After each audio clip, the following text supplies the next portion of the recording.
তো আমাদের presenter architect Shibu প্রসাদ Basu already আমাদের মাঝে পৌঁছেছেন। আমি মনে করি যে অবভিয়াসলি আমরা তার কাছ থেকেই শুনবো এই ডিফারেন্ট পথ চলে। আমি আর সময় নিব না, এমনি আমরা একটু হাফ অ্যান আওয়ার মতো আমরা অলরেডি পিছিয়ে আছি, সেজন্য আমি ক্ষমা প্রার্থী আপনাদের কাছ থেকে। চলুন শুরু করা যায়। আমি এখন অনুরোধ করবো আর্কিটেক্ট শিবু প্রসাদ বসু তার উপস্থাপনার জন্য। যে এরকম একটা জায়গায় এই ধরনের একটা জার্নিকে এক্সপ্লেন করার জন্য, সুযোগ পাওয়ার জন্য আর কি। এবং অবশ্যই আইআইবি খুলনা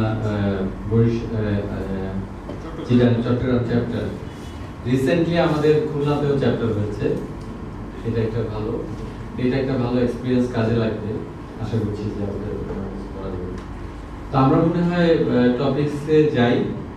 বেশ কয়েকজন আছে যাদের সাথে আমাদের অনেক আগে থেকেই অনেক পরিচয় আছে এবং অনেকেই দেখতে পাচ্ছি তাদের সাথে আজকে প্রথম দেখা হচ্ছে। তো আমরা প্রেজেন্টেশনে যাই। প্রেজেন্টেশন আসলে কিছুই না, এটা হচ্ছে জাস্ট যেটা হয় যে আমরা জানি করোনা প্যান্ডামিক হচ্ছে অনেকের কাছে অনেক ধরনের অপশন ক্রিয়েট করছে, অনেক ধরনের প্রবলেম, অনেক ধরনের সুযোগ। তো আমি ওই সময়টাতে পিএইচডি জার্নি শুরু করি। আমি একটা বড় ব্রেক পাই, যে ব্রেকে আমি গ্রামে থাকার সুযোগ পেয়েছিলাম টানা 5 বছর। ওইখানে আমি বেশ কিছু এক্সপেরিমেন্ট করার সুযোগ পাই, যেটা বিয়ন্ড আর্কিটেকচার। এবং বিয়ন্ড আর্কিটেকচার চলতে গিয়ে যেটা হয়েছে, সেখানে মনে হয়েছে আসলে লাইফের কোনো কিছুই আর্কিটেকচারের বাইরে না। এবং বিইং আর্কিটেক্ট আমি মনে করি যে আমরা খুবই প্রিভিলেজ, যে আমরা যে কোনো কিছুকে চাইলে অনেক গভীরভাবে দেখতে পারি। তো সেখান থেকে আমি আসলে ল্যান্ডস্কেপটাকে একটু দেখার চেষ্টা করেছি। সেই গল্পটাই আজকে বলবো। যেমন আমরা একটা নতুন না, এটা খুব বেশ 2006 সালের একটা কনসেপ্ট, পারফরমেটিভ ল্যান্ডস্কেপ। তো ল্যান্ডস্কেপটাকে যখন শুধুমাত্র গাছ লাগানো বা একটু প্রকৃতিকে আর্কিটেকচারের সাথে রিলেট করে কাজ করা, এই ধরনের আইডিয়া থেকে যখন আস্তে আস্তে বেরোয় আসার চিন্তা চলছিল, ওয়েল্ডার বা যারা আপনারা ল্যান্ডস্কেপ নিয়ে আগ্রহ আছে তারা জানবেন যে এই ধরনের ফ্রেডরিক স্টেইনার আছেন, যারা ল্যান্ডস্কেপ আরবানিজম নিয়ে কথা বলেছেন, মুস্তাফা বি আছেন, যারা ল্যান্ডস্কেপ ইকোলজিক্যাল আরবানিজম নিয়ে কথা বলেছেন। মানে আর্কিটেকচার, এরা কিন্তু সবাই আর্কিটেক্ট বাই ট্রেনিং, সবাই আর্কিটেক্ট। এবং আর্কিটেক্টরাই কিন্তু অনেক কিছুর মতো এই ল্যান্ডস্কেপটাকেও কিন্তু যে হিউম্যান, মানে এই যে বিল্ড এনভায়রনমেন্টাল ডোমেইনে কিন্তু এটাকে নিয়ে আসছে এবং এইটাকে কিন্তু আগাচ্ছে। কিন্তু যেটা হয়, আমরা একটু বলবো এইখানটায় যে এইটা ল্যান্ডস্কেপটা আর্কিটেকচার যেরকম আর্কিটেক্টদের বা বিল্ড এনভায়রনমেন্ট এক্সপার্টদের একটা বিষয়, ল্যান্ডস্কেপটাতে একটু ডিফারেন্স আছে। এইটা হচ্ছে একটা মাল্টিডিসিপ্লিনারি। এখানে বায়োলজিক্যাল সায়েন্স, সোশ্যাল সায়েন্স, সব ধরনের সায়েন্সেরই এখানে কন্ট্রিবিউটিং মানে ইমপ্যাক্ট আছে। তো আমরা মোটামুটি যে আইডিয়াটার কথা বলতে চাচ্ছি সেটা হচ্ছে যে ল্যান্ডস্কেপ এখন আর কোনো মতেই শুধুমাত্র অ্যাস্থেটিক্স অথবা যে কোনো একটা পার্টিকুলার ফাংশন বা তার সাথে যে আনুষঙ্গিক যে জায়গাটা, যে অ্যাড-অনের মতো একটা বিষয় নাই। ল্যান্ডস্কেপ বরঞ্চ একটা সলিউশন হিসাবে চলে আসছে, সে মানে পারফরম্যান্স ওয়াইজ যদি বলি। তো ল্যান্ডস্কেপ এখন ডেফিনেটলি ফাংশনাল একটা ডোমেইনের বিষয়। আমরা যদি একটু সামনে দেখি যে কং জিয়াং-ইউর নাম হয়তো আমরা অনেকে শুনেছি, অনেকে শুনি নাই। বাট এই ভদ্রলোক কং জিয়াং-ইউ, উনি লাস্ট ইয়ারে মারা গেছেন, আপনারা হয়তো অনেকে খেয়াল করতে পারেন। তো উনি হচ্ছে 14 টাইমস, মানে আমার জানা মতে 14 Times landscape architecture award winner. একজন সিঙ্গেল আর্কিটেকচারাল ফার্ম আর্কিটেক্ট, এবং যার ব্যাকগ্রাউন্ড হচ্ছে এগ্রিকালচারে, এবং সে পরবর্তীতে হার্ভার্ড জিএসডিতে ল্যান্ডস্কেপ আর্কিটেকচার নিয়ে পড়াশোনা করেছে এবং পিএইচডি করেছে, ওখানে প্রফেসর ছিলেন। এবং পরে উনি বেইজিং এ ফিরে এসে উনি যেটা করেছে সেটা rest of the history of landscape architecture শুধু না, সিভিলাইজেশনকেই সে ডিফারেন্ট বিল্ড এনভায়রনমেন্টের যে পার্সপেক্টিভটা সিভিলাইজেশন নিয়ে, ওই জায়গাটাকে উনি চেঞ্জ করেছেন। তো ওনার একটা perception, landscape architecture is the art of survival. So আমরা বিল্ডিং বানাচ্ছি, অনেক কিছু করছি, এই শহর আমরা জানি যে একটা বড় ভিক্টিম। এই যে নদীতে মানে বলে যে আকাশে মেঘ হলে পানি উঠে যায়, এই যে বিষয়গুলি আছে, এই জায়গাগুলি তো এখান থেকে আমরা এখন ল্যান্ডস্কেপ আর্কিটেক্টরা যেভাবে চিন্তা করছে যে হাউ বিউটিফুল দ্য ল্যান্ডস্কেপ ইজের পরিবর্তে সবার কোশ্চেন হচ্ছে what the landscape does, landscape কি করছে, ল্যান্ডস্কেপ কেন করছে, ল্যান্ডস্কেপ কিভাবে পারফর্ম করছে। এই জায়গাটা এখন আসলে খুব বড় বার্গেনিং কোশ্চেন চলে আসছে।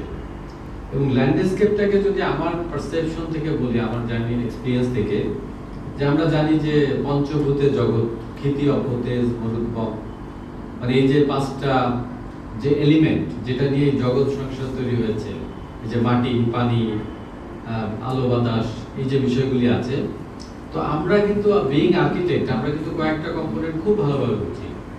যেমন আমরা বাতাসকে নিয়ে কিন্তু চিন্তা করি, বিল্ডিং এর কথা চিন্তা করলে কোন দিক থেকে আসে, কখন আসে, কোন ইন্টেন্সিটিতে আসে, বাতাসের ডায়নামিক্সটা কিন্তু আমরা বুঝি।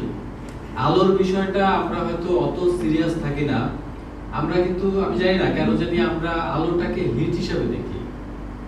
মানে আমরা একাডেমিতে যখন পড়েছি দেখেছি তখন হচ্ছে প্যাসিভ কন্ট্রোল, মানে কন্ট্রোল, মানে বিষয়টা কিন্তু এই যে কন্ট্রোল করার বিষয়টা আসছে। এবং আলোটাকে আমরা সেলিব্রেশন না করে আমরা কিন্তু আলোটাকে একটা মানে একটা হিট ও টেম্পারেচার তৈরি করতে। যেমন সব দোষ হচ্ছে কার? পশ্চিমে। পশ্চিম থেকে তো হিট আসে না। পশ্চিমে যেটা হয় যে অ্যাঙ্গেল অফ ইনসিডেন্সটা বেশি, আপনাকে অনেক ভিতরে ঢুকে যাচ্ছে যেটা অ্যাঙ্গেল অফ ইনসিডেন্সটা বেশি। যদি কারো দোষ থাকে তা কিন্তু দক্ষিণে, কারণ দক্ষিণ গোলার্ধে আপনার দিনের 6 থেকে 7 ঘন্টা আপনার কিন্তু হিট গেইন যে টাইমটা, এইটা টোটাল টাইমটা কিন্তু সান থাকে হচ্ছে দক্ষিণ দিকে। তো সেই দক্ষিণের কোনো দোষ নাই, কারণ দক্ষিণে কি আছে? বাতাস আছে। তো বাতাস আছে দেখে আমরা কিন্তু ওকে দোষী বানাচ্ছি না, সব দোষ দিচ্ছি আমরা পশ্চিমে। অথচ এটি ইন্টেলিজেন্টলি ডিজাইন করলে কিন্তু পশ্চিম থেকেও বাতাস আসা সম্ভব। আমাদের শহরের যে বাড়িগুলি মাইক্রোক্লাইমেটিক ইমপ্যাক্ট যদি আমরা দেখি, ওয়েস্ট থেকে কিন্তু বাতাস আসে, কারণ চলাচলের পথ যেটা আছে তার পাশে থাকলে এবং যদি ফর্ম যদি ডায়ালগ ক্রিয়েট করতে পারে তাহলে কিন্তু সমস্যা নাই। দেন হচ্ছে আমরা কিন্তু সব পশ্চিম নিয়ে খুব একটা অবসেসড, চোখে ঢেকে দাও, ওকে এই করো, ওকে সেই করো। অথচ গোধূলির যে আলো, গোধূলির যে সোনার রোদ, এটা কিন্তু পশ্চিম দিক থেকে আসে। তাহলে আমরা কাকে ডিসকার্ড করছি? এই আন্ডারস্ট্যান্ডিং গুলো কিন্তু আর্কিটেক্টদের পক্ষে বোঝা খুবই সহজ। বা আমার ধারণা আমি যে কথাগুলো বলছি সবাই ভিজুয়ালাইজ করে ফেলছে। এবং আর্কিটেক্টদের কিন্তু আরেকটা পাওয়ারফুল টুলস হচ্ছে এই যে গংজিউর একটা কথা যদি বলি, যে ওর সাথে আমার বেশ কয়েকবার হয়েছে এবং আমি তাকে মেন্টর মনে করি, ট্রু মেন্টর যদি আমার লাইফে থাকে, গংজিউ একজন। তো বলছে যে ওর কথাবার্তা পলিটিক্যাল, কারণ বেইজিং এ 400-450 কিলোমিটার রিভার ফ্রন্ট ডেভেলপ করছে, এই করছে সেই করছে, সারা পৃথিবী চেঞ্জ করতেছে, স্মল সিটি বানাচ্ছে। আমি বললাম যে কেমনে, কিভাবে? তো বললো যে দেখো, পলিটিশিয়ান আর architect both are dreamers, one can see, one can't see. তো আর্কিটেক্ট দেখতে পায়, সে যেটা বলে, সে যদি বলে লাস ভেগাস হবে, সে দেখতে পায় লাস ভেগাস হচ্ছে। সিঙ্গাপুর হয়ে যাবে বললে সিঙ্গাপুর দেখতে পায়, এবং সে চিটাগাংকে কিভাবে সিঙ্গাপুর করা যায় এটা সে দেখতে পায়। কিন্তু পলিটিশিয়ান যখন বলে, ওর আক্ষরিক অর্থে লিটারেলি ও সিঙ্গাপুরটাকে দেখে। এবার সিঙ্গাপুর যখন বানাইতে যাবে তখন ওর কাছে টাকা নাই, তো এই জন্য ও ভাবে যে ওর কাছে টাকা থাকলেও ফাড়াই ফেলতো।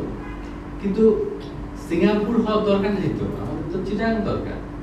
এবং এই চিটাগাংটাকে গুছিয়ে বানানোর জন্য কিন্তু আমাদের যে দেখার যে চোখটা লাগবে, এটা কিন্তু আর্কিটেক্টদের আসতে হবে, প্ল্যানারও না। সরি, এখানে কেউ প্ল্যানার থাকলে ডোন্ট টেক ইট হার্ড, কারণ এটা হচ্ছে দেখতে পাইতে হবে। You must have to be see, যেটা আমরা বলতে চাচ্ছি। তো এই জায়গাটা একটা বড় ব্যাপার। আর এই যে পঞ্চভূত, এই যে সোলার রেডিয়েশন, এই যে উইন্ড ডিরেকশন, এই যে অড ইভেন্ট যত কিছু আছে, ব্লেসিং, বিস, সবটা একসাথে থাকে। এই বিষয়গুলো আমরা আর্কিটেক্টরা খুব ভালো বুঝতে পারি। সো আমাদের জন্য এটা একটা অপশন। দেন হচ্ছে আমাদের যে একটা লিভিং সিস্টেম, আমরা যেটা সিস্টেমে থাকি, এটাকে এলিনা ওস্ট্রম, নাম শুনছেন কিনা জানি না, উনি হচ্ছে নোবেল উইনার আর কি, একজন ইকোনমিস্ট, এডুকেটর, এবং সে কিন্তু যে রিসোর্স ম্যানেজমেন্ট সিস্টেম যেটা নিয়ে বলে কমন পুল রিসোর্স, এইটার একটা পুরোধা ব্যক্তিত্ব। উনি নোবেল পেয়েছে সোশ্যাল ইকোনমিক সিস্টেম থিওরির জন্য। এই থিওরিটা খুব ইন্টারেস্টিং। তো এখানে আমরা যেটা বলতে চাই যে আমাদের যে সোশ্যাল ইকোলজিক্যাল সিস্টেমটা আছে, দুই ধরনের নেটওয়ার্ক আছে। যেমন আমরা এখানে দেখছেন একটা ইকোলজিক্যাল নেটওয়ার্ক, একটা সোশ্যাল নেটওয়ার্ক। তো সোশ্যাল নেটওয়ার্ক আমরা বুঝি যে আমরা একজন মানুষ, আমাদের একটা পরিবার আছে, সেই পরিবারটা আবার একটা সিস্টেমে থাকি, সেই কতগুলো পরিবার আবার একটা একটা পাড়ায় থাকি, মহল্লায় থাকি, সেখান থেকে একটা বসতিতে থাকি। এই যে সিকোয়েন্সে আমরা থাকি, আমাদের একটা সামাজিক বলয় আছে, একটা নেটওয়ার্ক আছে, যে নেটওয়ার্কে আমাদের অনেকগুলো স্ট্রেস, আমাদের ফাইনান্সিয়াল বিষয় থাকে, ফুডের বিষয় থাকে, এবং আপনার পলিটিক্যাল ফ্যাক্টরসগুলি, এখন যেমন আমরা অনেক ধরনের ডেলিমার মধ্যে আছি, তো আমাদের এই সোশ্যাল নেটওয়ার্কটাতে এই ধরনের ডেলিমারগুলো থাকে। আর একটা ইকোলজিক্যাল নেটওয়ার্ক, যেটা আমরা মাঝে মাঝে ভুলে যাই। বৃষ্টির সময় আসলে আমরা মনে পড়ে যে আমাদের আসলে পানি নিয়ে চিন্তা করা উচিত। আমাদের যখন প্রচন্ড গরম, তখন আমাদের মনে পড়ে আমাদের কিছু ছায়া দরকার আছে। আমাদের যখন যেটা দরকার হয় তখনই আমরা সেটাকে ফিল করি। কিন্তু এটা একটা দারুণ একটা ইকোসিস্টেম আছে, ইকোলজিক্যাল একটা নেটওয়ার্ক আছে, যে ইকোলজিক্যাল নেটওয়ার্কটা আমরা চাই বা না চাই আমাদেরকে কিন্তু দিয়ে যাচ্ছে। যেমন আমাদের কিন্তু খুব দারুণ সান আছে, এবং এই সানটা যেটা করে, আপনি যদি যে আমাদের 2025-এ অ্যাপ্রুভ হয়েছে, যদি নেট মিটারিং সিস্টেম আসে, তাহলে আমার ধারণা it will tax only 5 years, যেখান থেকে আমরা 1 লাখ মেগাওয়াট বিদ্যুৎ বানাতে পারবো। কারণ আমরা মাত্র 14 মাসে ব্রেক ইভেন করতে পারছি মাইক্রোগ্রিডে যে সোলারগুলি। এনিওয়েজ, এটা ডিফারেন্ট, এটা এনার্জির যে বিষয়টা, এটাও কিন্তু ল্যান্ডস্কেপের একটা বড় অনুষঙ্গ, যেটা আমরা সোশ্যাল সিস্টেমটা আমরা সবসময় রিকগনাইজ করছি না। কিন্তু এই দুইটা সিস্টেম যখন একজন আরেকজনকে পরিপূরকভাবে দেখবে, এবং ইকোসিস্টেমটা যখন সবার আন্ডারস্ট্যান্ডিং এ আসবে, তখন আমার ধারণা যে আমাদের 90% প্রবলেম সলভ হয়ে যাবে। যেমন এইটা একটা উদাহরণ অনেকেই দেখেছেন, ফ্রেশফিল্ডস পার্ক। এটা হচ্ছে জেমস কর্নর ফিল্ড ওয়ার্ক ওদের করা, এবং ওরা হচ্ছে যে ল্যান্ডস্কেপ আরবানিজম হচ্ছে ওয়ান অফ দা, কি বলা যায়, যে আইকনিক আর কি, এবং ওরা ল্যান্ডমার্ক তৈরি করছে। এই প্রজেক্টটা কিন্তু 2035 সালে শেষ হবে, 2005 সালে শুরু হয়েছে। ওরা যেটা করেছে যে নিউ ইয়র্কে ওই ম্যানহাটনের যত ওয়েস্ট, সেগুলোকে ফেলে ফেলে একটা আইল্যান্ডের মতো করে ফেলছিল। এখন হচ্ছে ওইটার যে লিচিং হচ্ছে, ওইখান থেকে যে কন্টামিনেশন ছড়াচ্ছে, তখন যেটা করছে ওরা ওইটাকে নিয়ে চিন্তা করা শুরু করছে। ওখান থেকে ওরা এনার্জি তৈরি করছে, সিভিক ফ্যাসিলিটিস তৈরি করছে। সামনের দিকে ওরা এই কন্টামিনেশনটাকে কন্ট্রোল করে ওখান থেকে ফুড প্রোডাকশন পর্যন্ত যাবে। এটা কন্টিনিউয়াস প্রসেস, কি অলরেডি হচ্ছে, ইটস হ্যাপেনিং। দেন হচ্ছে ম্যানিলার একটা এক্সাম্পল দেখাচ্ছি, যে ছবিটা ভালো দেখা যাচ্ছে না, বাম পাশে এটা তো আমাদের ঢাকারই চিত্র, মানে যে কোনো সিটিরই চিত্র, নিশ্চয়ই চিটাগাংয়েরও চিত্র এরকমই। পাশের ছবিটা দেখা যাচ্ছে না, দেখলে ভালো হতো, কিন্তু পরের ছবিটা দেখা যায় কিনা, এইটা কিছুটা দেখা যাচ্ছে। এই যে মাঝখানে একটু আইল্যান্ডের মতো ন্যারো একটা ক্যানেলের মধ্যে, এইটাকে বলতেছে বায়োরিয়েক্টর। তার মানে there are plant and species, flora, both from the flora and fauna, যারা কিন্তু আপনি যতই অত্যাচার করেন প্রকৃতিকে, ওদেরকে সুযোগ দিলে ওরা কিন্তু হিল করে ফেলবে, সিস্টেমটাকে ওরা আবার রিভার্ট করতে হেল্প করবে। এই বায়োরিয়েক্টর গুলো কিন্তু এখন খুবই পপুলার হচ্ছে। ম্যানিলা দেখালাম এই জন্য যে ম্যানিলার অর্থনৈতিক বা যে জায়গাটা আছে, এটা আমাদের থেকে কোনো অংশে খুব অ্যাডভান্স লেভেলে নাই। ওরা যখন পেরেছে, তখন নিশ্চয়ই এই সম্ভাবনাগুলো আমাদের আছে। এই জন্য আমাদের ইকোসিস্টেমের আন্ডারস্ট্যান্ডিংটা বাড়াইতে হবে, এবং এটা কিন্তু আমি মনে করি আর্কিটেক্টের কাপড়টি, architect can do as architect can C.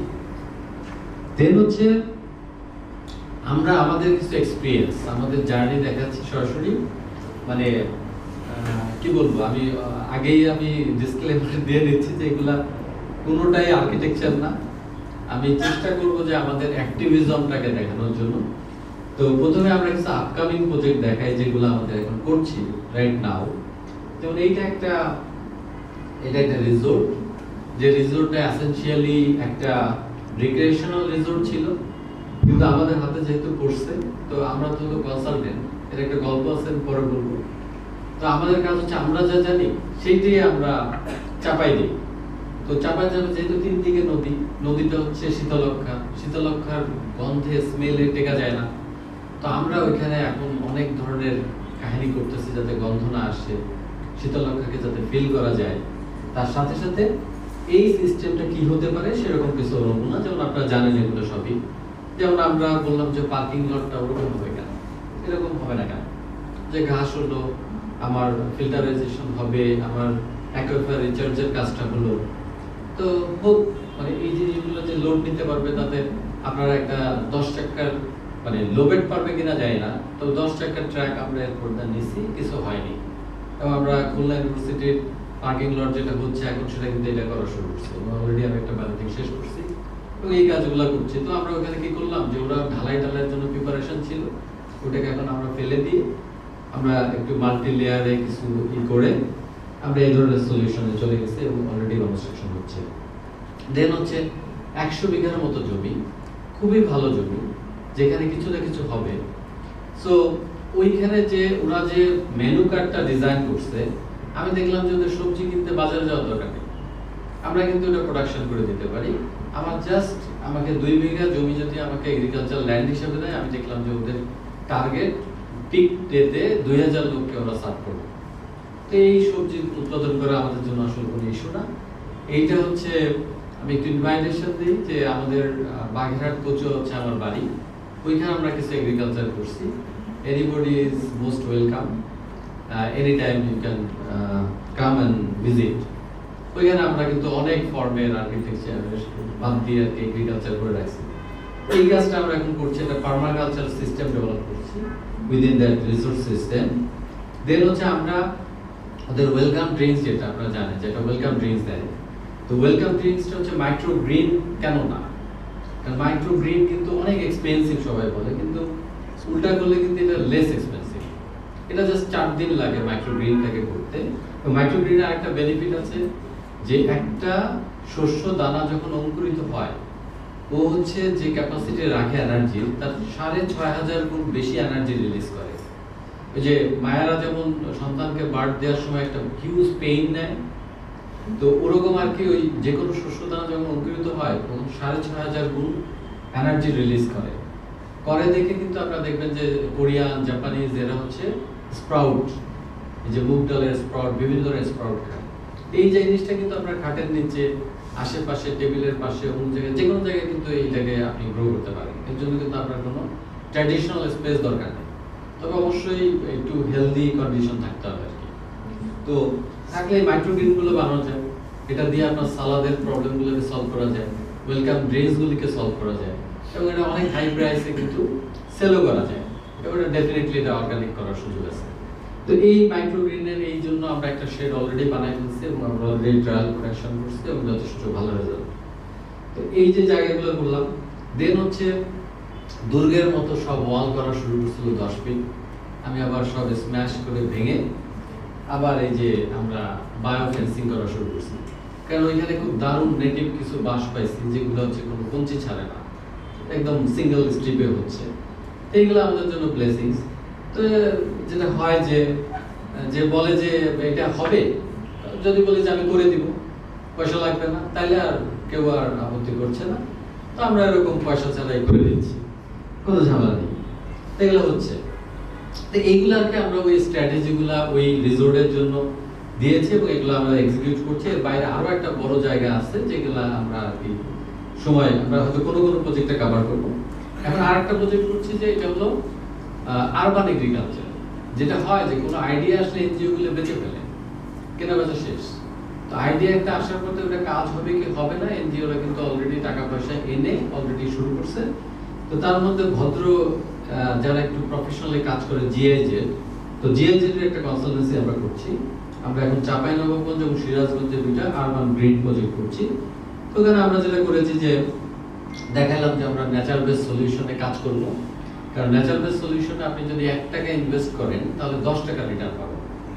এবং আরো যেটা আছে ডিভিডেন্ড আছে 50.7% less expensive natural base solution, যদি আমি হার্ড ইঞ্জিনিয়ারিং সলিউশনের সাথে যদি কম্পেয়ার করি। তো ওখান থেকে অনেক বিষয় ওরা খুবই হাইলি খাইছে আর কি, বিষয়টা থেকে বলা যায়। তারপরে এবার আমরা কাজ শুরু করছি। কাজ শুরু করতে আমরা যেটা করছি যে আমরা 4 ক্যাটাগরি প্ল্যান্ট সিলেকশন করছি, এবং আপনারা দেখতে পাচ্ছেন যে একটা হচ্ছে ওই পায়ের নিচে যেটা শার্প গ্রাউন্ড কভার থেকে শুরু করে বিভিন্ন হাইটের ফলিয়েজ দিয়ে আমরা একটা স্ট্র্যাটেজি তৈরি করলাম, ফলিয়েজের একটা জায়গা তৈরি করলাম, করে আমরা যেটা করছি ক্যাটাগরি ওয়াইজ আমরা যে জায়গাগুলি আছে ওর জন্য প্ল্যান্ট সিলেকশন করে, দেন হচ্ছে আমরা এই যে ডান পাশের ছবি দুটা দেখতে পাচ্ছেন না, ওটা ভালো, আমি স্লাইডটা হয়তো আমি লাইটটা অফ করে দেব, এই লাইটটা অফ করে যাব না, হ্যাঁ বেটার আমার জন্য স্বস্তি হয়েছে। আমরা পিছনে কাজ করতে পছন্দ করি তো, আলাদা ঝামেলা হচ্ছে। তো এটা যেটা হচ্ছে ডান দিকের ছবি দুটো এখন এই অবস্থায় আছে। ওরা এমবাঙ্কমেন্ট প্রজেক্ট, খালকাটা প্রজেক্ট। খালকাটা একটা অদ্ভুত প্রজেক্ট। এই প্রজেক্টের 56% হচ্ছে করাপশন হয়, আর 44% হচ্ছে এক্সিকিউট হয়। এর চাইতে বেশি করাপ্টেড কোনো স্কিম নাই। এই জন্য কিন্তু খাল হচ্ছে খুব রমরমা ব্যবস্থা। তো ওইখানে যেটা হয়েছে যে আমার একটা এক্সপিরিয়েন্স বলি, কচুয়াতে মানে আমি 14 সাল থেকে অন অ্যান্ড অফ যাই, এবং লাস্ট ইয়ারের আগে 5 বছর টানা কোনো কৃষকের ধানের পাতা বলে আর এলাকায় ধানের যে সিডলিং হয় চারা, সে চারা করে যে লাগায়, এই চারাটা কৃষকরা করতে পারে না আমার টোটাল উপজেলায়। কারণ কি, ওই সময়টাতেই জলাবদ্ধতা তৈরি হয়, বৃষ্টি চলে আসে, জলাবদ্ধতা তৈরি হয়, জমিগুলি মাটির নিচে থাকে। ওদের যেটা করতে হয়, প্রত্যেক বছর হচ্ছে ওই পানি নামতে নামতে চারার টাইম চলে যায়, চারা কিনে এনে লাগাইতে হয়, যার ফলে ওদের বিঘা প্রতি খরচ প্রায় 12 থেকে 15,000 টাকা বেড়ে যেত। এই লাইনটা দরকার নেই পরে। দেন হচ্ছে যেটা হয়েছে যে আমরা কি করছি, আমরা 26.5 কিলোমিটার খাল কাটলাম। তো সবাই আমাকে বলছে যে তুমি এটা পারবা না। যে আসাদ ভাইকে বলতেছিলাম যে বাংলাদেশ চলে প্রোডাক্ট মডেল, প্রসেস মডেল না। যে একটা কাজ ইনসেপশন হবে, কনসেপশন হবে, তারপর আর্কিটেক্টের কাছে আসবে, প্ল্যানারের কাছে আসবে, তারা ডিজাইন করবে, সুন্দর করে গোছাবে, সুযোগ নাই। মানে ঘাসটা হচ্ছে ফডার হিসেবে গরু ছাগলকে খাওয়ানো যায়। আর এই ঘাসটার একটা সুবিধা হচ্ছে ও উপরে 5 ফিট হয়, 1.5 মিটার, কিন্তু শিকড় 10 ফিট হয়। তার মানে ও ঘাস যতটা হয় তার থেকে ডাবল শিকড় হয়, এবং এটা সয়েল রিটেনশনে খুব ভালো কাজ করে, এবং এটা প্রোডাক্টিভ, এটা বিক্রি করা যায়। সো এই যে আমাদের এমবাঙ্কমেন্টগুলি, এই যে ডান পাশেরটাতে কিন্তু ব্লক বসাই দিচ্ছে, আর বাম পাশেরটাতে ছেড়ে দিচ্ছে, কারণ বাজেট ছিল না। এই জন্য বাম পাশের দেখেন কি সুন্দর গাছপালা লাগায়, ওই যে আশেপাশের বাড়ির লোকজন সব লাগায়, দারুণ প্রোডাক্টিভ ল্যান্ডস্কেপ। আর ডান পাশেরটা দেখেন ঘাস কোথাও চাল চামড়া নাই, কোথাও আছে, এবং এটা কিন্তু $1 মিলিয়ন কিন্তু অলরেডি খরচ হয়ে গেছে। তো আমরা এই জায়গাগুলা করছি সিরাজগঞ্জে, যে আমরা ভার্টিব্রা অলরেডি লাগাচ্ছি, এই জায়গাটা হচ্ছে। দেন হচ্ছে আমরা যেটা করলাম, যে 4টে স্কিম দিলাম, এবং সেইখানে হচ্ছে ক্যাটাগরি, প্ল্যান ক্যাটাগরি করছি, এবং কোথায় কি হতে পারে না হতে পারে সেগুলো ঠিক করলাম। 4টা সাইডে আমরা এভাবে ইন্টারভেনশন করছি, একটু ফাস্ট যাচ্ছি। দেন হচ্ছে আমরা এখান থেকে যে কিছু কালারফুল হবে, কিছু কি ধরনের হবে, এগুলো আসলে না, মানে এই জায়গাটা আসলে ড্রয়িং এ বা ছবিতে ল্যান্ডস্কেপ বোঝা, এটা আসলে একটা হটকারী আইডিয়া। এগুলো আসলে বেটার এক্সপিরিয়েন্স করা। তো ওখানে আমরা এটা করছি। আশা করি যে এখানে আমরা কিছু প্ল্যান যেটা দিচ্ছি, এটা মাইক্রো ক্লাইমেট মডিফায়ারই করবে না, এগুলোর সাথে আবার বাই প্রোডাক্ট হিসেবে অনেক ধরনের মানে ফুড এবং আদার্স বেনিফিট গুলো আসবে, এবং এইটা হয়তো একটা রোল মডেল হতে পারে, জানি না। এইটা হচ্ছে যে 24-এর যে বিপ্লবে যেটা হলো, যে কুমিল্লা টাউন হল, সেখানে একটা বীরচন্দ্র পাঠাগার আছে, এবং এটা আমার একটা মেমোরিয়াল। আমি ইন্টারমিডিয়েট কুমিল্লা ভিক্টোরিয়া কলেজে পড়েছি। তো ওই লাইব্রেরিটা পড়াই দিল, বিল্ডিংটা ভেঙে ফেলার চেষ্টা করলো। তো পরে আর কি কাইন্ড অফ অ্যাক্টিভিজম, এবং আমাদের এক সিনিয়র ভাই, সে ডিসি ছিলেন, সে আমাকে জোর করে ধরে নিয়ে এই প্রজেক্ট ধরাই দিচ্ছে। আর্কিটেক্টরা চান্স পেলে কি করে, আমরা যেটা করছি, আমরা কিছু এফিমেরাল স্পেস তৈরি করলাম, যেটা কি চেঞ্জ হবে। কারণ যদি কারো কুমিল্লায় যাওয়ার এক্সপিরিয়েন্স থাকে, আপনারা দেখবেন কুমিল্লায় কোনো স্পেস নাই, রাস্তাঘাট সরু, সেখানে বসার জায়গা নাই। এই একমাত্র মাঠ কান্দির পারে, যেটার ভিতরে আপনার আসলে লোকজন একটু বসে, ব্রিদিং স্পেস বলেন, তার সাথে হচ্ছে অবশ্য কিছু দুষ্ট লোকরাও যায়, যে যার সুবিধা মতো যে, কিন্তু সবাই অ্যাপ্রিশিয়েট করে এবং সবাই ওই জায়গাটাকে ওন করে। তো তখন আমরা যেটা করলাম, যে আমরা ল্যান্ডস্কেপ ইসের ক্ষেত্রে রোড কন্ট্রোল করতে হবে, কোনো ফুটপাথ ছিল না, আমরা এই চান্সগুলো নিয়ে গেছে এফিমেরাল স্পেস তৈরি করলাম। আইডিয়াটা ছিল যে এটা সময়ের সাথে সাথে ইভলভ করে, মানে বিজি টাইমে এক ধরনের ক্যারেক্টার নিবে, যে সময় বিজি থাকবে না তখন আরেক ধরনের ক্যারেক্টার নিবে, এবং সব শ্রেণী পেশা মানুষ যেন এখানে যেতে পারে, এই ধরনের একটা বিষয়।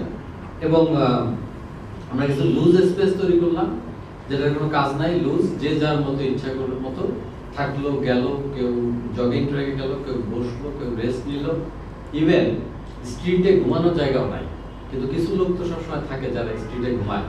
তা আমরা একদম ইন্টেনশনালি করি নাই, মানে তো বলা যাবে না ভদ্র সমাজে, তো আমরা ওই চওড়া করে দিচ্ছি বসার জায়গাগুলা, যাতে ওর পরে একটা কাঁথা মুড়ি দিয়ে ঘুমায় দেখা যায়। তাহলে অ্যাটলিস্ট ওকে ফ্লোরে থাকতে হলো না। তো ফুটপাথের থেকে একটু বেটার আপলিফট করা জায়গায়। তো এনিওয়েজ মানে এগুলা হচ্ছে আসলে মানে this is something that I really feel যে ওকে ফাইন। এবার সোসাইটি যতক্ষণ না ইকুইটেবল সোসাইটি বানাতে পারছি, আমরা একটা মানুষের যখন একটা থাকার জায়গা দিতে পারছি, ততক্ষণ পর্যন্ত আমার হয়তো ল্যান্ডস্কেপ এইটা কিন্তু একটা পারফর্ম করতে পারে। ল্যান্ডস্কেপ যে আমরা যে পিকচারগুলো বানাচ্ছি, বিল্ডিংসগুলো বানাচ্ছি, এবং ডেফিনেটলি আপনারা জানেন যে আমরা যেগুলো বানাই খুব সুন্দর করে বেঞ্চ টেন্স এগুলো কিন্তু খুলে নিয়ে যায় এবং এগুলো বিক্রি হয়ে যায়। তো এই জন্য অবশ্যই ইটের বিকল্প আর কেউ নাই, কয়টা ইট খুলবে আর কি করবে, ওর রিসেল ভ্যালু খারাপ। তো ম্যাটেরিয়াল সিলেকশনের ক্ষেত্রে যা রিসেল ভ্যালু নাই, এই ধরনের ম্যাটেরিয়াল সিলেকশনটাও আমাদের জন্য অনেক বড় হেডেক হয়ে যায়। তো আরেকটা পার্ট, এটাও কাইন্ড অফ অ্যাক্টিভিজম। একটা জমি দীর্ঘদিন ধরে বেদখল হয়েছিল, তো ডিসি জেহাদিন জোশের সেই জমিটা দখল করছে, কিন্তু দখল করে ওই জমি যদি কিছু না করে তাহলে হচ্ছিল না। কারণ ডিসির কাছে তো টাকা নাই, তার কাছে তো পাওয়ার আছে, তো পাওয়ার দিয়ে তো ডিজাইন হবে না। তো ডিজাইন হওয়ার জন্য লাগবে কারো না কাউকে। তো আমরা অলওয়েজ রেডি। আমরা গেলাম 19.5 একর জায়গা, এবং ওইখানে আমরা যেটা করছি যে ওইটা ফ্লাড মিটিগেশন, যেহেতু ওয়েটল্যান্ড হিসেবে ট্রিট হচ্ছিল, লেফট ওভার স্পেস।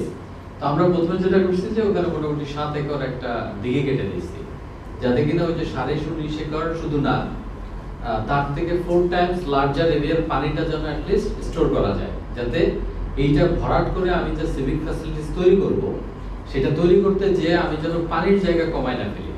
তাহলে ট্র্যাডিশনালি এই 19.5 একর জায়গা যে পরিমাণে ওয়েটল্যান্ড হিসেবে যতটা পানি রেস্টোর করতো, তার থেকে 4 টাইমস বেশি পানি এই 7 একরের এই লেকটা কন্টেইন করতে পারে। লেকটা কাটা হয়ে গেছে বছর আগে, এটা একটা ভালো খবর। আর খারাপ খবর হচ্ছে এই প্রজেক্ট কবে শেষ হবে কেউ জানে না, তো যেটা হয় আর কি। তো আমরা বাই দিস টাইম কিছু জিনিস ঘটায় ফেলছি, এগুলা আমি দেখাতে চাই না, অনেক ধরনের ভিউ টিউ হ্যান। এইখানে এই জিনিসটা একটু দেখেন যে ওই প্রজেক্টের মধ্যেই মানে ডিসিদের বা আমলাদের হলো সবকিছু লাগে এক জায়গায়। তো ওদের হচ্ছে ওইখানে একটা পানকৌড়ি নামের একটা জিনিস ছিল, সেখানে একটু রুম ছিল, এদের 10টা রুম লাগবে। তো আমরা এইরকম একটা ওই যে একটা রিসোর্ট লাগবে আর কি, যাতে ওরা ওদের মতো থাকতে পারে। তো করলাম এখানে আমরা যেটা করেছি যে পন্ড সুইমিং পুল যেটা দেখছেন, এটা আসলে ন্যাচারাল সুইমিং পন্ড। যা ন্যাচারাল সুইমিং পন্ডের আইডিয়া বাংলাদেশে এখন পর্যন্ত এক্সিকিউট হয় নাই। ফার্স্ট ওয়ান খুলনা ইউনিভার্সিটি ক্যাম্পাসে হচ্ছে। খুলনা ইউনিভার্সিটি ক্যাম্পাসে একটা ন্যাচারাল সুইমিং পন্ড হচ্ছে, ওটার কনস্ট্রাকশন শুরু হয়ে গেছে, আর এটা হচ্ছে সেকেন্ড ওয়ান হবে। এটার আইডিয়াটা আমি একটু পরে দেখাচ্ছি। দেন হচ্ছে এগুলো তো জানি যে বাচ্চারা খেলবে, একটা খাঁচা দিয়ে দিতে হবে, ফুটসাল মাঠ। তো আশেপাশের জায়গাগুলো, গ্যালারিগুলি, গাছপালাগুলি আমরা এখানে 500 নেটিভ এবং এনডেঞ্জার স্পিসিস লাগানোর একটা এবং একটা ফান্ডও পেয়ে গেছি। এবং হোপফুলি এই এইবার জুলাইয়ের মধ্যে আমরা অলমোস্ট 500 ভেরিয়েন্ট মানে ভ্যারাইটির প্ল্যান্টস আমরা এখানে প্ল্যান্টেশন হবে। তো এটা একটা আমাদের ই ছিল। এবং আমরা পার্কিং লটটাকে পুরা একটা ফরেস্ট বানাইছি, ফরেস্টের চিপায় আর কি আমরা পার্কিং এর ব্যবস্থা করছি যে ই করে।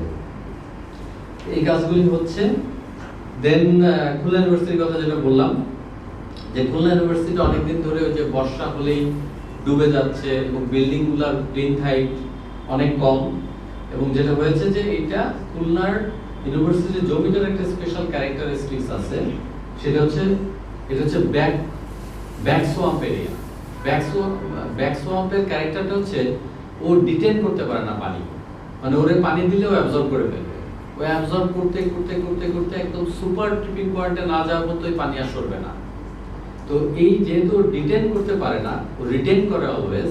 তো আপনি যত রিটেনশন এরিয়া কমাইতে থাকবেন তত হচ্ছে ও কিন্তু বিপদ ঘটাবে, কারণ ও যাবে না।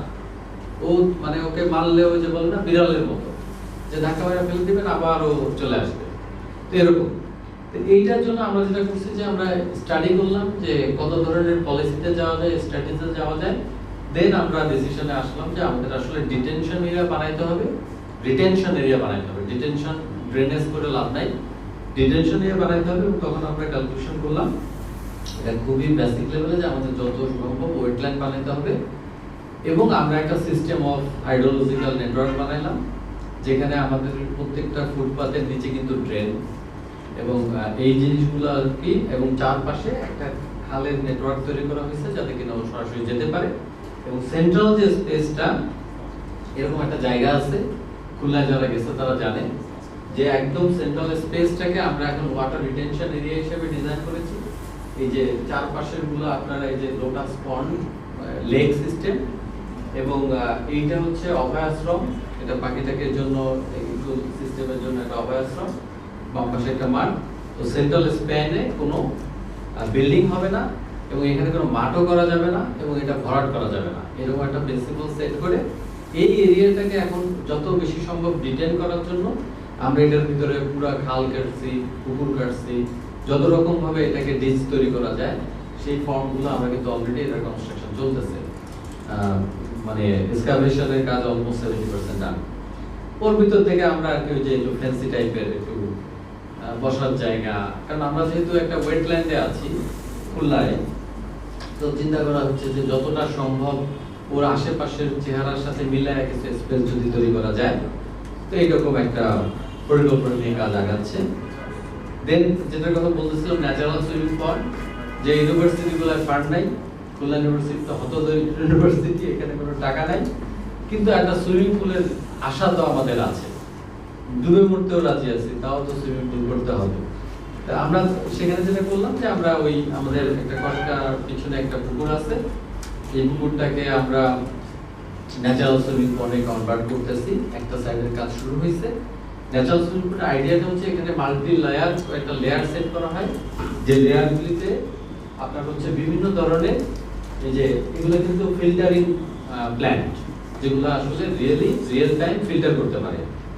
এবং আপনার যেটা হবে যে সলিড ওয়েস্টগুলি সরাসরি যাবে না, সেকশনগুলো যদি খেয়াল করেন, কোনো সলিড ওয়েস্ট সরাসরি পুকুরে আর যাবে না।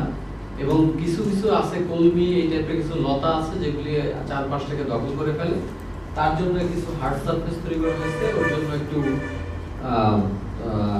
কি বলা যায় যে ওর যাতে একটু কষ্ট হয় যাইতে, এরকম একটু কষ্ট দেওয়া হয়েছে।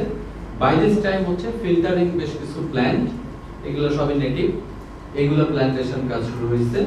আশা করা যায় যে পুকুরের পানি এই কাকচক্ষু পানির মতো টলটলে থাকবে, এবং চারপাশগুলি ওরকম ম্যাসি হয়ে যাবে না, যাতে কিনা যোগ না হয়, কারণ এই পুকুরের আমার একটা বদনাম আছে, এখানে যোগ টোগ হয়, যাতে আমরা সারা বছর এখানে সুইমিং এর কাজটা করতে পারি।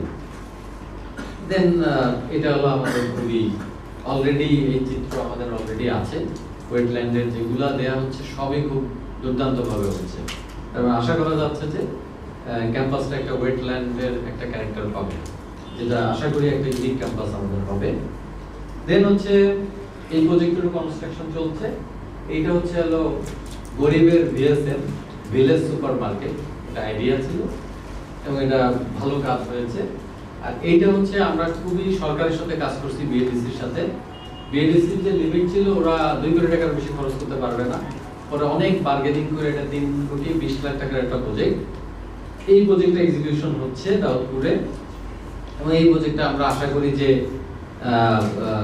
অনেক ধরনের, মানে এইটা হচ্ছে আমাদের ওইখানকার যে টিপিক্যাল ল্যান্ডস্কেপটা, যে ওখানে লিচু হয়, আম হয়, কিন্তু লোকজন হচ্ছে ওটার বাজার পাচ্ছে না।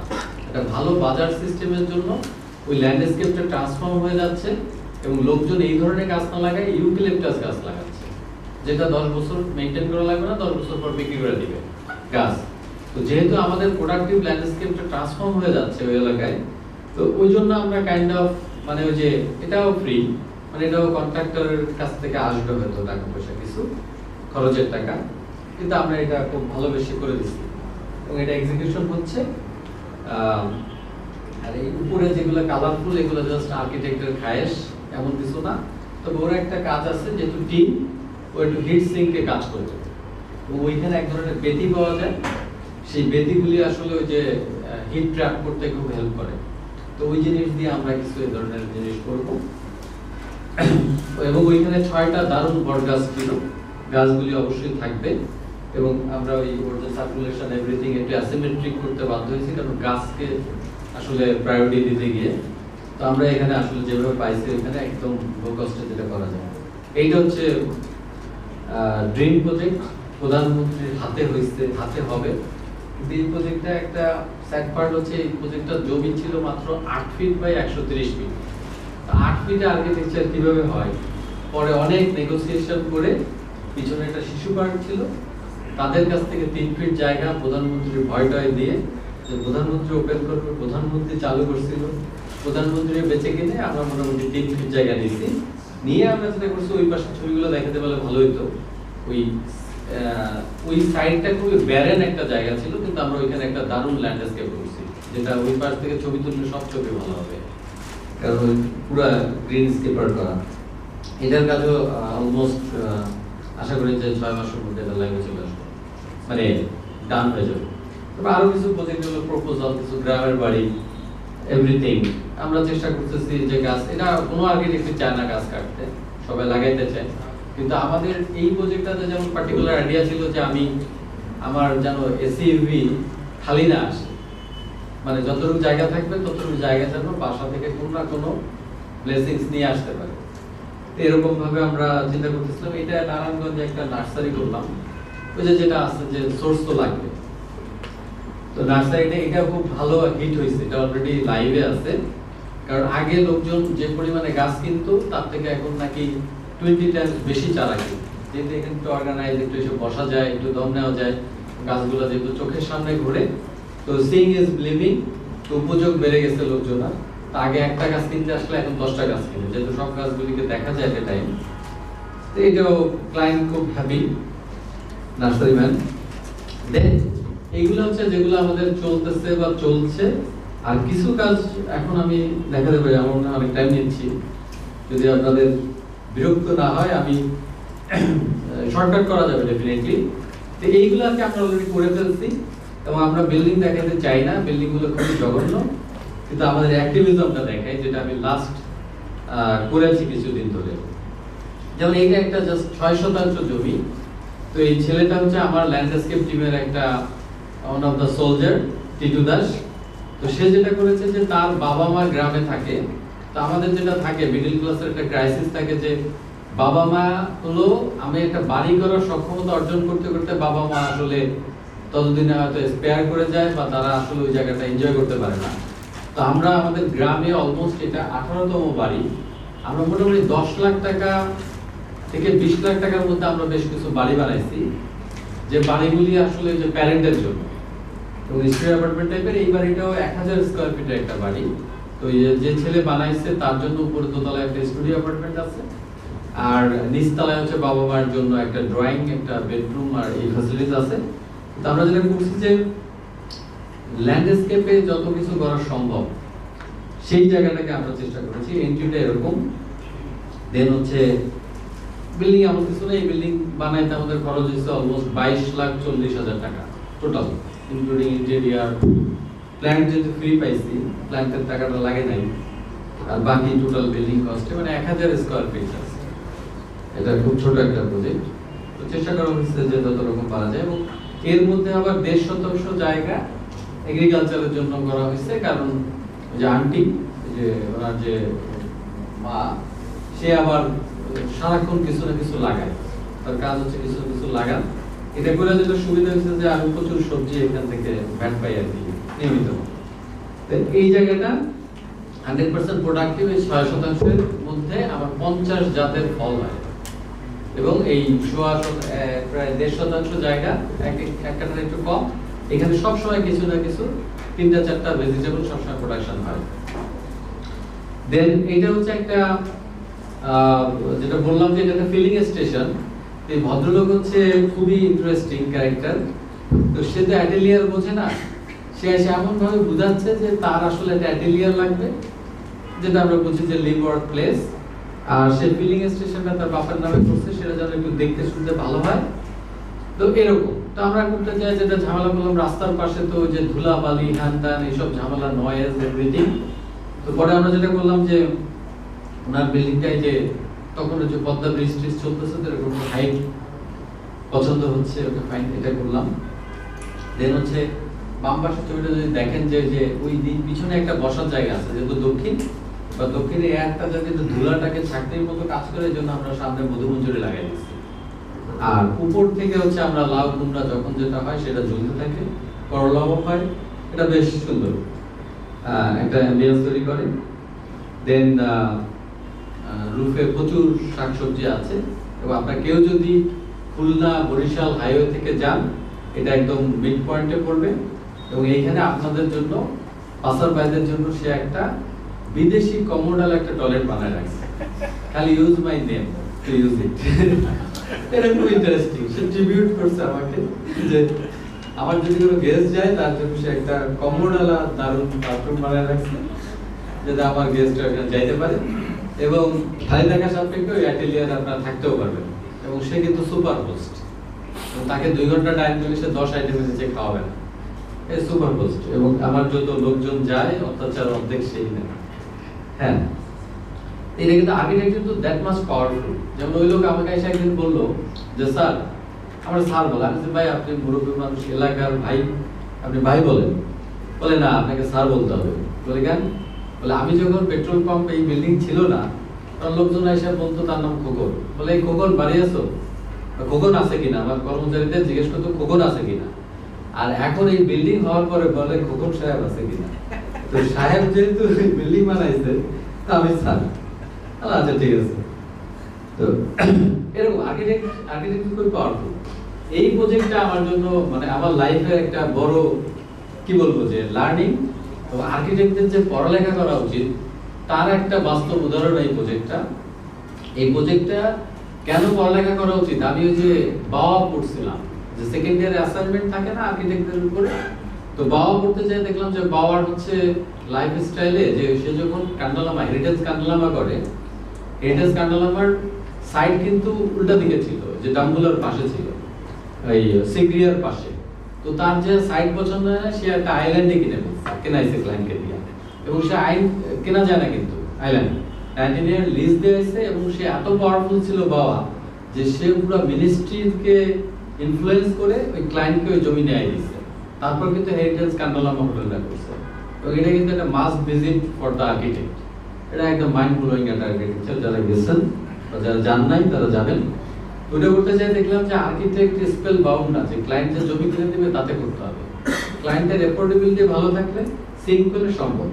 দেন আমরা হচ্ছে উপরের দিকে টুকরা জমিটা সে কিনছিল 17 শতক, পরে আমরা 1 বছর ধরে ডিজাইন করে যখন লেআউট দিছি, দেখলাম যে উনি এত সুন্দর গার্ডেন মেইনটেইন করে, কিন্তু গার্ডেনের জন্য কোনো জায়গা নেই।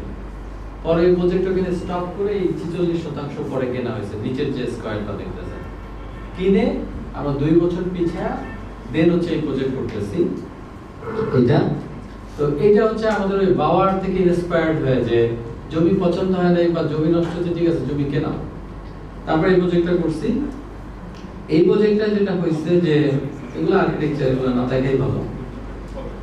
এটা আগে মোটামুটি এখন যে সময় যেদিন ইনোগ্রেশন হয়েছে, মানে ওরা উঠে গেছে কমপ্লিট অবস্থায়, সেদিকের ছবি।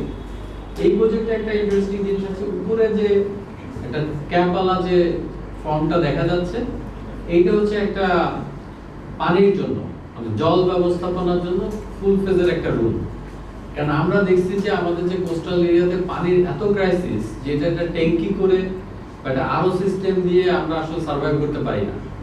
এই জন্য আমাদের যত রকম পানি আছে সব ধরনের পানি নিয়ে ডিল করা লাগে। রেইন ওয়াটার হারভেস্টিং উপরের যে মাথালের মতো যেটা, ওটা দিয়ে রেইন ওয়াটার হারভেস্টিং করা যায়, এবং ওইটাকে ওই যে ইপক্সি কোটিং করা ফুড গ্রেডের ওই পানি কিন্তু আমাদের একটা বড় সোর্স। এই মাসে 6 মাসের পানি কিন্তু স্টোর করে রাখে, এবং ওই চেম্বারটায় কিন্তু পুরো একটা রুম, এবং হিটিং কুলিং আপনার কিন্তু টেম্পারেচার সব সময় 30 to 33 ডিগ্রির মধ্যে থাকে, ওকে ভেন্টিলেটেড করা হয় পাশ থেকে। এবং ও কিন্তু ওই ন্যাচারাল টেম্পারেচারে সবসময় পানি হয়, গরমের সময় আগুন হয়ে যাচ্ছে না, ঠান্ডার সময় একদম সুপার কোল্ড হচ্ছে না। তো এরকম করে আমাদের এটা হলো 5 নম্বর বিল্ডিং, যেখানে আমরা এরকম রেইন খালি ওয়াটারের জন্য আলাদা একটা রুম বানাইছি। তো এখন আর সব প্রজেক্টে আমরা মোটামুটি কোস্টালের এই রুমের কনসেপ্টে চলে গেছি। দেন এখানে এই লোক খুবই মানে ফ্যান্টাস্টিক গার্ডেনার, তার এই বাগান না দেখলে আসলে বিশ্বাস করা যাবে না। যেমন আমরা যেটা করি এখন, এই ধরনের সিঙ্গেল ফ্যামিলি লাক্সারি পাইলে প্রথমে ল্যান্ড ভরাট করে দিয়ে আগে গাছ লাগে, তারপর বিল্ডিং হওয়া শুরু করে। এবার যেদিন বিল্ডিং আউট হয় ততদিনে আপনার বাগান থেকে 20 জাতের ফল খাওয়া যায়। তো এটার একটা সুবিধা। তো এখানে সবজি থেকে শুরু করে এখানে জিনিস নাই যেটা হয় না, এগুলো এগুলো সবই। এখন তার আবার শখ হয়েছে যে বাম পাশের যে কি বলে লোটাস, এবং তার কাছে অলরেডি মনে হয় 100-র কাছাকাছি জাত কালেকশন হয়ে গেছে। তো এটাও খুব ফ্যান্টাস্টিক। সবই প্রোডাকশন হয় বাসায়, এবং তার সবজি অলমোস্ট কিনতে হয় না, আলু ছাড়া কিছুই কিনে না। দেন রুফ এসকেপ নিয়ে আমরা মোটামুটি 50টারও বেশি মানে একদম প্রফেশনালি ইন্টারভেনশন করছি। একটা এক রকম থিমে, ক্লায়েন্টের উপযোগ, এভরিথিং ডিপেন্ড করে করা। যেমন এটা একটা মাল্টি ফ্যামিলি ডিউয়েলিং ইউনিট, এখানে 54টা পরিবার আছে, কিন্তু 54টা পরিবার ঘুরে ফিরে পার সাইকেলে 3 মাসের মধ্যে তারা 2 দিন হলেও এই ছাদ থেকে তারা পায়, যদিও ভাড়াটা, কিন্তু সবার বাসায় কিছু না কিছু এই ছাদ থেকে যায়।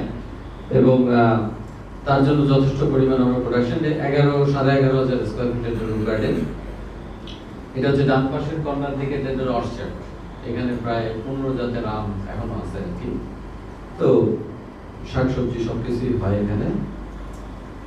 তো প্রথমে এই ছাদটা নিয়ে আমি বলতেছিলাম যে ল্যান্ডস্কেপ আসলে সহজ, কিন্তু কঠিন হচ্ছে ওর ইকোসিস্টেমটাকে বোঝা। যেমন আমরা গাছ লাগাচ্ছি, গাছ ভালো হচ্ছে না, গাছ কিছুদিন ভালো থাকছে, তারপর মরে যাচ্ছে বা ট্রিপ করতেছে, কারণ কি ওর উপযোগী ইকোসিস্টেম পাচ্ছে না।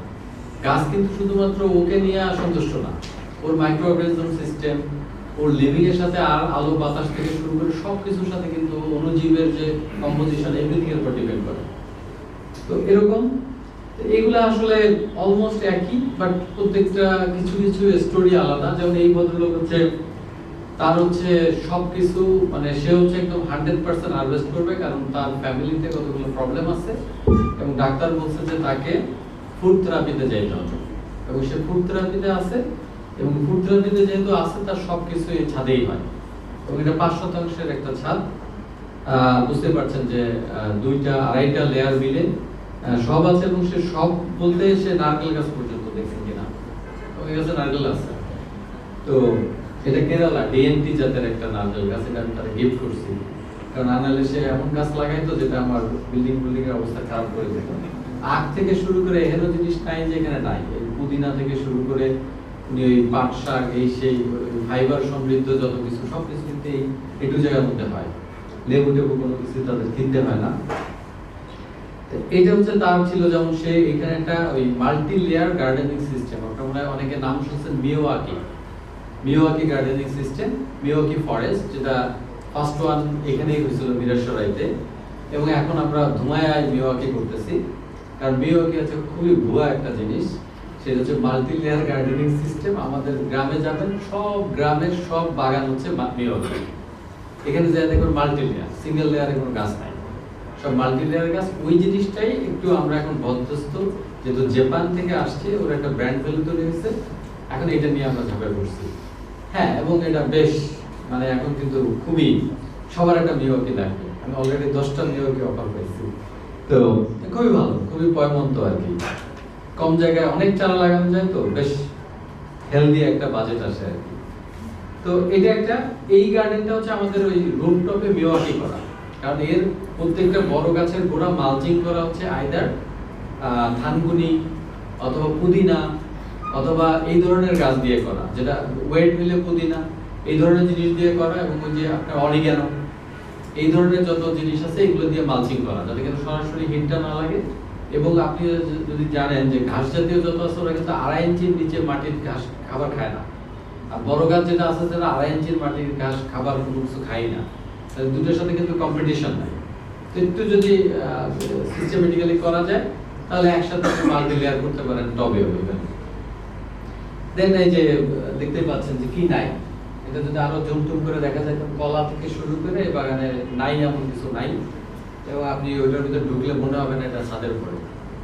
এবং ছাদের উপরে যেটা সুবিধা, এটা কিন্তু হাই ভ্যালু এবং হাই ডেনসিটিতে প্রোডাকশন করা সম্ভব হয়, যেটা আপনার একদম ফিগার গ্রাউন্ডে হবে না। মানে এই কম্পোজিশন, এই ডেনসিটি কিন্তু আপনি কোনোদিনই মাটিতে করতে পারবেন না, কারণ ছাদের সবকিছু মেপে মেপে দেওয়া যায়। গাছকে যদি বুঝতে পারেন তাহলে গাছকে বুঝে বুঝে বুঝে বুঝে দিলে হাই ডেনসিটি করা সম্ভব। এই ছাদে কি নাই, আনারস আছে, কি নাই, সবই আছে, মেহেদি থেকে শুরু করে সবই আছে।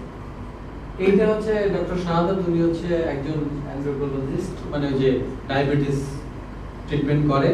তো করতে করতে তাকে হচ্ছে আল্লাহ বলছে তুই নিজেও ফিল কর, এই জন্য তাকেও ডায়াবেটিস দিয়েছে। সেটা তার কথা বলছে, আমি বলতেছি না যে আমিও তো ডায়াবেটিস পেশেন্ট। সে আমার বলছে যে আল্লাহ আমাকে দিয়েছে যে রোগীদের ট্রিটমেন্ট করার সময় তুইও যাতে বুঝতে পারিস। তার জন্য এটা হলো ডায়াবেটিস গার্ডেন।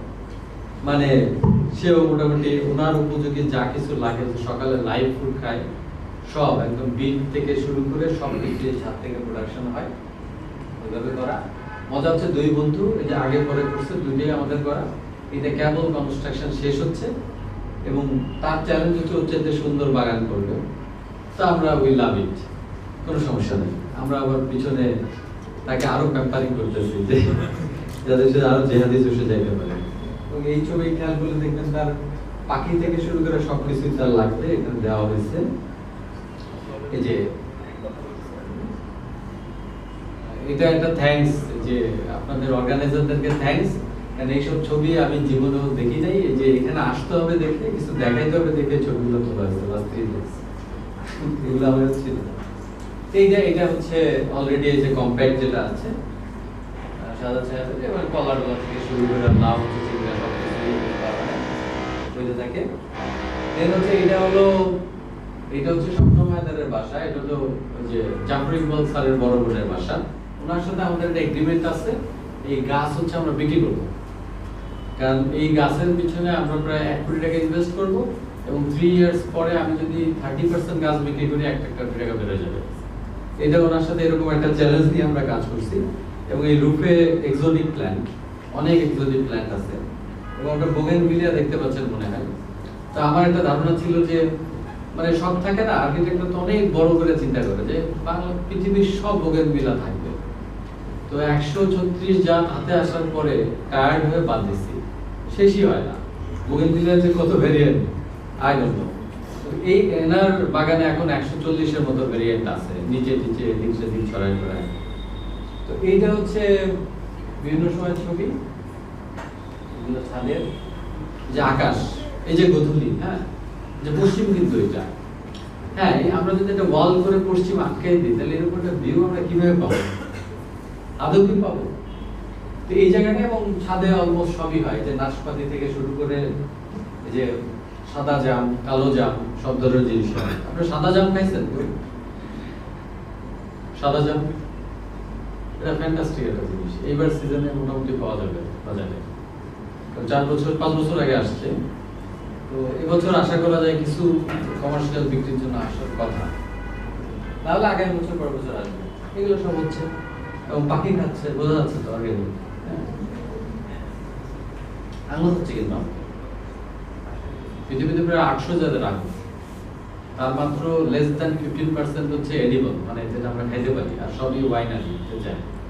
তো আমাদের দেশে কিন্তু যে রাশিয়ান একটা বাইকনুর আঙুর আছে, ওটা কিন্তু ফ্যান্টাস্টিক হচ্ছে।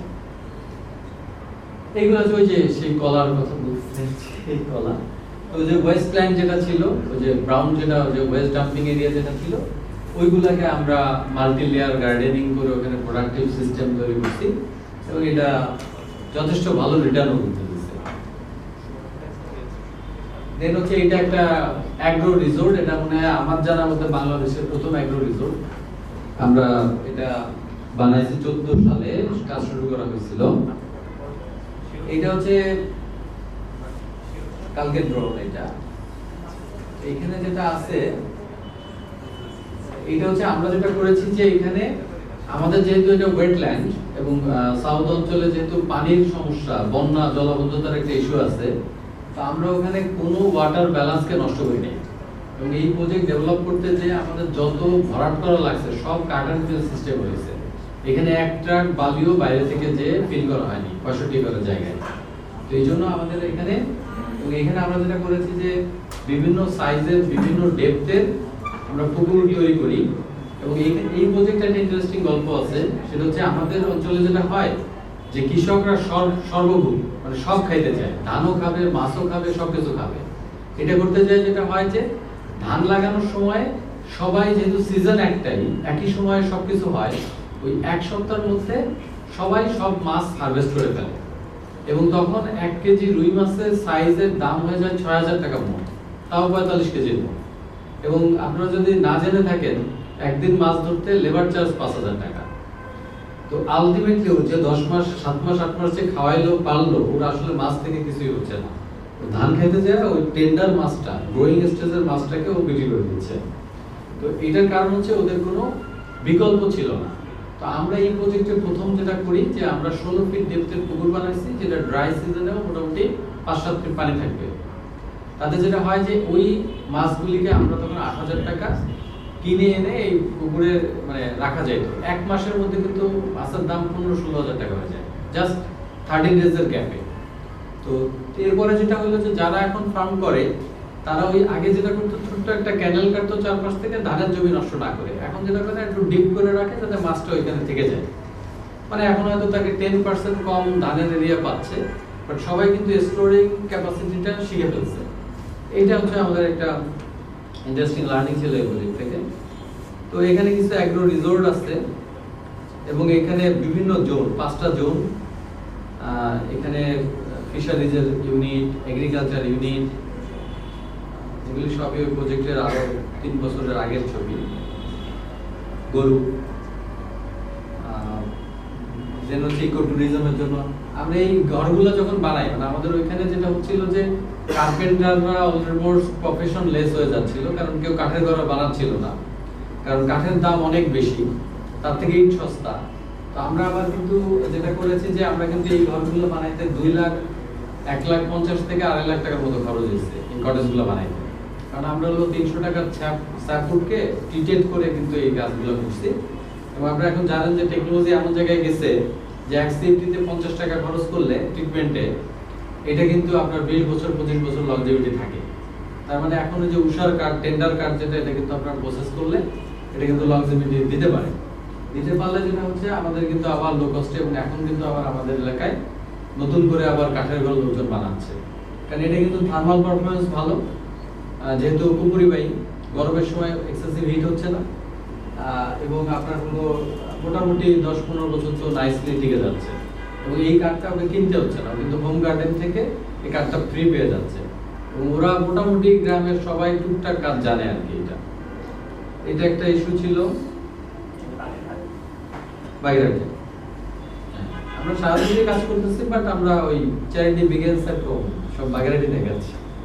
বাগেরহাটকে ব্র্যান্ড বানাইতে হবে, বাগেরহাট না প্রচুর। এইটা হচ্ছে আরেকটা অ্যাডভান্স হর্টিকালচার। এই লোকের প্রচুর টাকা, প্রচুর এখানে সেখানে জমি কিনছে, বাট জমিগুলো পড়েছিল। তো আমরা তখন কি করলাম যে ওনাকে ওই যে কৃষি, সবার জিনের মধ্যে কিন্তু কৃষি আছে, এবার তাকে ওই যে এক্সোটিক এই দেখায় সেই দেখায় করতে করতে এই ভদ্রলোক হচ্ছে চিনে ফেলবেন ভদ্রলোককে, বুঝছেন, এটা বলা যায় না। তো এই ভদ্রলোক হচ্ছে পরে সে প্রেমে পড়ে গেল কৃষির। এবার তার প্রেম কিরকম, যে 1.25 লাখ টাকা দিয়ে অ্যাভোকাডো গাছ কিনে নিয়ে আসতো, তখন কিন্তু কাগজ ছিল না। এবং যত দামি গাছ হোক তার কোনো সমস্যা নেই, যেহেতু টাকা আছে। দেন হচ্ছে তার ওইখানে আমরা কাজ শুরু করলাম। সে হচ্ছে ওয়ান অফ দা প্যাট্রন আমার লাইফের, যে আমাকে এক্সেস দিয়েছে এই ধরনের কাজ নিয়ে পাগলামি করার জন্য। দেন হচ্ছে যেটা হয়েছে যে এগুলি সব আছে। এবং এইটা হচ্ছে আপনাদের এবার একটা তথ্য দেই, এই উপরের ছবিটা মনে হয় পরিচিত কিনা আপনাদের, ইউটিউবে গেলে পাবেন। এটা হচ্ছে বৃক্ষ মেলা হয় না ঢাকায়, তো লাস্ট 5 ইয়ার্স বৃক্ষ মেলায় যত ফল ধরানো গাছ দেখেন তার 60% হচ্ছে আমার 4টা বাগানের, আমার করা 4টা বাগান, আর 2টা বাগান কিন্তু অ্যাডভান্স হর্টিকালচার। এবং আমরা যেটা করেছি সেটা যদি বলি তাহলে এইটা একটা খুবই ইন্টারেস্টিং গল্প। আমি 1200 টাকাতে একটা রুবি লঙ্কান কিনলাম, সেই গাছটা পরের বছর 75,000 টাকা বিক্রি হয়েছে। তারপর ধরেন ইন্ডিয়া থেকে একটা অ্যাভোকাডো নিয়ে আসলাম, 3টা ফল ধরছিল, 1.25 লাখ টাকায় বিক্রি হয়েছে। যে ছবি দেখাইছি যে 2টা নাশপাতি ধরলেই লাখ টাকার উপরে দাম হয়ে যাচ্ছে। 10টা আপেলওয়ালা যদি একটা গাছ হয় এখনো, সেই গাছটা 50,000 নিচে বিক্রি হবে না। এবং আমাদের যত অ্যাডভান্স হর্টিকালচার, এগুলো সব অ্যাডভান্স হর্টিকালচারের গাছ। এবং এইগুলো এই টবে খাওয়ায় আমরা মানুষ করে রেখে দিই, 3-3.5 টাকা খরচ করে। কারণ গাছের দাম হচ্ছে 200 টাকা, টবটার দাম হচ্ছে 1,500 টাকা, আর ওকে 1-1.5 বছর যে পালতে হয় তার পিছনে 1,000-2 টাকা খরচ হয়। এই গাছ কিন্তু কোনোটাই 15,000 টাকার নিচে বিক্রি হয় না। এটা কিন্তু নার্সারি ম্যান দেখে, এটা কিন্তু জেনারেল পিপলের জন্য না। এবার নার্সারি ম্যানরা ওই মেলায় দেখায়, ব্র্যান্ড তৈরি করে, মানে ব্র্যান্ড কিন্তু ওরা ভালো বুঝে, ওরা গাছ বিক্রি হলে দিনে টেনশন করে না। একটা নার্সারি ম্যান যে বৃক্ষ মেলায় যায়, ওরা কিন্তু 1.5-2 কোটি টাকার গাছ নিয়ে যায়, যেটা ওরা বিক্রি করে জীবনে ওঠে না, পরিচিতি তৈরি করে, তারপর সারা বছর ওরা কোটি টাকা বিক্রি করে। এইটা কিন্তু এই হ্যাবিট থেকে অলরেডি ভদ্রলোক যত ইনভেস্ট করছে তার ডাবল টাকা অলরেডি তার পকেটে আছে, এবং তারপরও তার বাগানে প্রচুর এক্সোটিক প্ল্যান্টে ভর্তি। কিন্তু এই জায়গাগুলো কিন্তু আপনার একদম হবি থেকে এটা কিন্তু একটা বিজনেস ভেঞ্চারে পরিণত হয়েছে, এবং এই ধরনের কাজ আমাদের এখন প্রচুর। দেন হচ্ছে আমি অলমোস্ট শেষ। এটা আর এক ভদ্রলোক, এদের হলো অর্গানিক লাগবে সবকিছু, তারা নিজের একটা জমি নিয়ে আমাদেরকে দিল। দেন এইগুলি সবই কিন্তু আপনার হলো কেমিক্যাল, পেস্টিসাইড এবং সিনথেটিক ফার্টিলাইজার ছাড়া প্রোডাকশন সবকিছুই। আবার হলো তাদের লাগবেও আবার সব চকচকে জিনিস। এটা নিয়ে আমাদের বেশ স্ট্রাগল করতে হয়েছে, বাট উই ম্যানেজ টু, যেহেতু investment was not the concern, এই জন্য অলমোস্ট এসে চলে যাচ্ছিলাম যে ফেরোমন ট্র্যাপ দেখার জন্য কোরিয়ায় ট্যুরেই আয়োজন করে ফেলছিল, বুঝছেন এই প্রজেক্ট। আমি সেগুলো খুঁজে পাই না। এইগুলা সবই হচ্ছে, এগুলা সবই আমাদের হচ্ছে, এবং বিভিন্ন জোন। এইটা হচ্ছে বিনোদ একটা প্রজেক্ট, এটা আমরা দেখাচ্ছি না, স্কেপ করতেছি। এখানে একটা ইন্টারেস্টিং কোটেশন আছে রফিকা জোনের। তো if the challenge becomes a problem, it's misery, but if you think of a challenge as an opportunity for innovation, it turns into a celebration. এটা আমি ফার্ম বিলিভ করি। চ্যালেঞ্জ গুলোকে বুঝতে পারলে কিন্তু এটা একটা মানে খুবই ইন্টারেস্টিং, মানে আর্কিটেক্টদের চাইতে ভালো চ্যালেঞ্জ টেকার কেউ হয় না।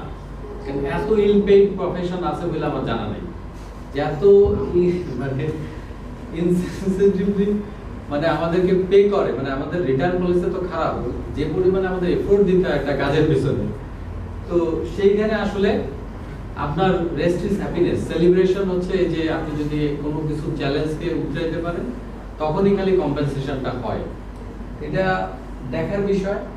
যেমন এইটা হলো কনজিউমারি আরেকটা প্রজেক্ট, যেটা কি করেছে যে এটা কিন্তু আর্কিটেক্টের মাথা দিয়ে আসছে, কিন্তু এই কাজটা করছে কিন্তু ইকোলজিস্টরা, সয়েল ওয়াটারের এক্সপার্টরা কিন্তু করছে, বাট এই আইডিয়াটা পুরো প্ল্যানিংটা কিন্তু আর্কিটেক্টের মাথা থেকে আসছে।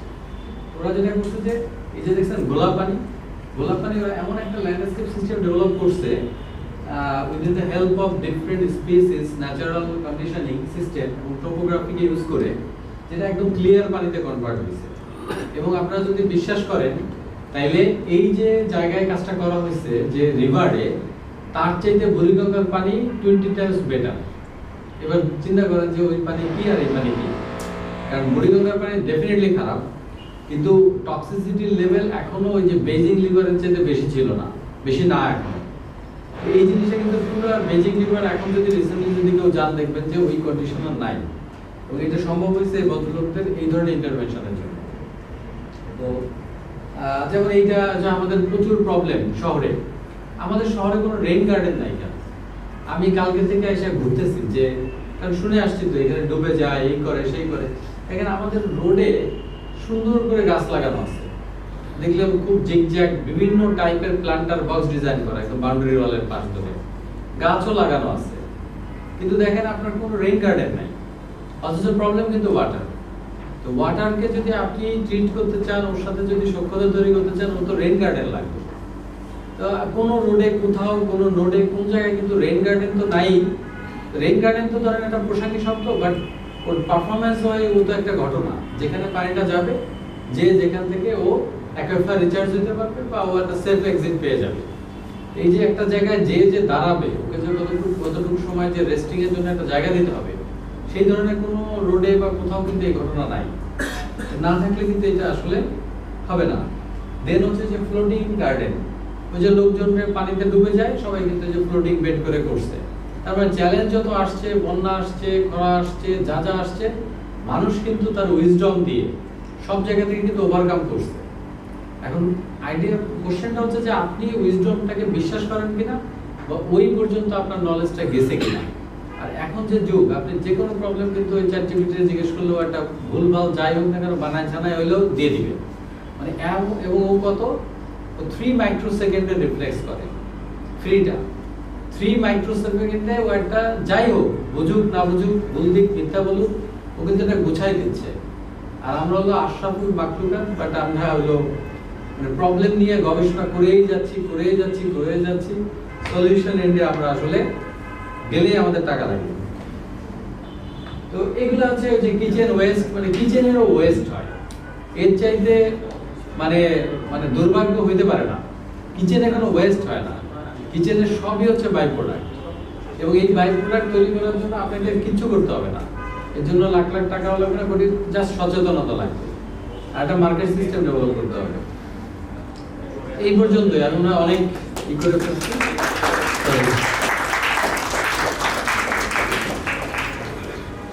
আমরা সবাই করি, গাছপালা হয়তো আমরা সবাই লাগাচ্ছি, কিন্তু ইকোলজিটা আমরা হয়তো জানি না। তো আমার কাছে খুবই ভালো লেগেছে টোটাল বিষয়টা। আমি এখন অনুরোধ করবো ফারুক ভাই, আপনি যদি কিছু বলেন আজকের এই একটু ভিন্ন ধর্মী আমাদের এই প্রেজেন্টেশনটা শুনে। এই পর্যন্ত কাজ করে আসছি, ল্যান্ডস্কেপ করছি, বুঝে না বুঝে গাছ লাগাচ্ছি ঠিকই, কিন্তু কিছু টার্ম উচ্চারিত হয়েছে, যেমন রেইন গার্ডেন। আমরা কজন জানি যে বললো যে আমরা সব কিছু একটা রেইন গার্ডেন নেই, আসলে জানতে হতে ব্যাপারটা, যদি না জানি তো কীভাবে।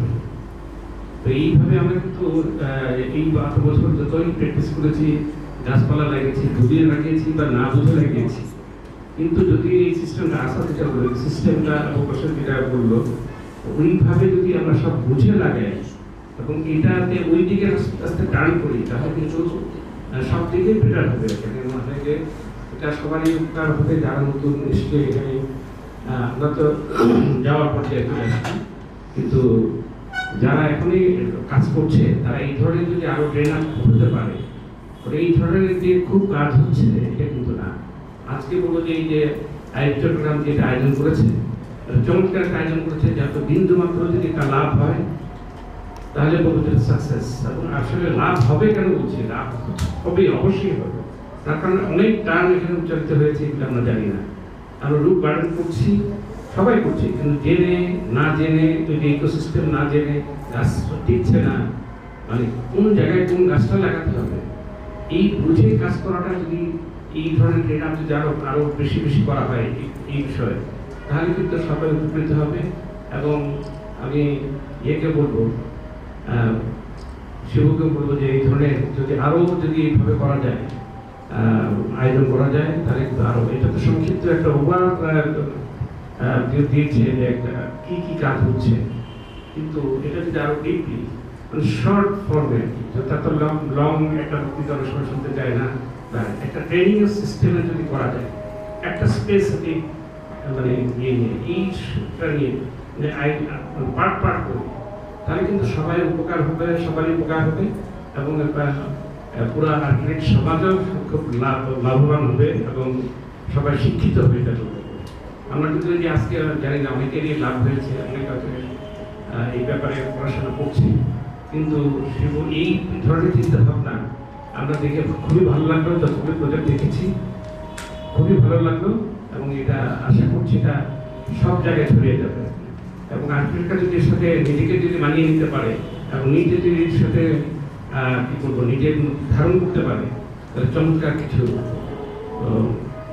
অবশ্যই দাঁড়াবে ভবিষ্যতে। এবং আমাদের পুরো আর্কিটেকচার সিস্টেমটা তো চেঞ্জ হয়ে যাবে।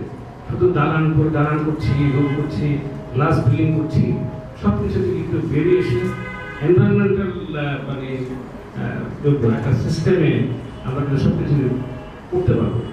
এটা অবশ্যই শহর এবং চেঞ্জ হবে এবং বাংলাদেশের চমৎকার উন্নতির দিকে থাকতে হবে, আমি মনে করি যে আর্কিটেকচার।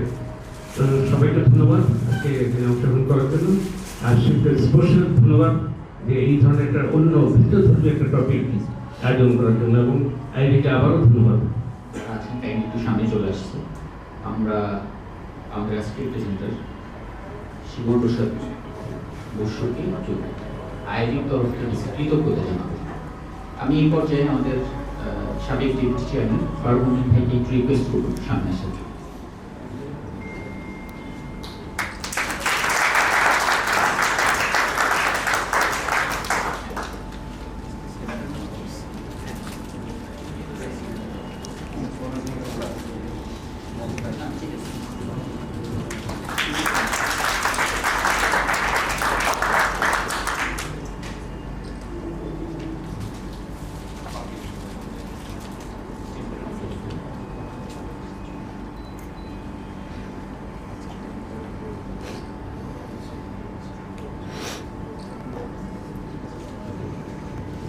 ধন্যবাদ। আচ্ছা, আমাদের সবকিছু শেষ হয়নি এখনো। আপনারা যদি কোনো কিছু জানতে চান,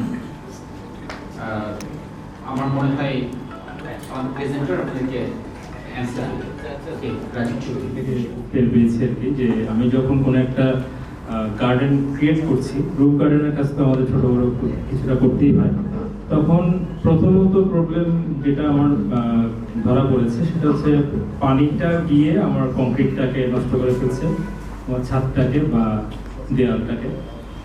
2 নম্বর প্রবলেম যেটা পড়ছি যে আমি যদি মাটির লেয়ারটাকে অন্তত 5 বা 6 ইঞ্চি করছি না, তখন আমি বা এর চেয়ে ছোট করছি, তখন আসলে এখানে গাছটা ঠিক মতো হচ্ছে না।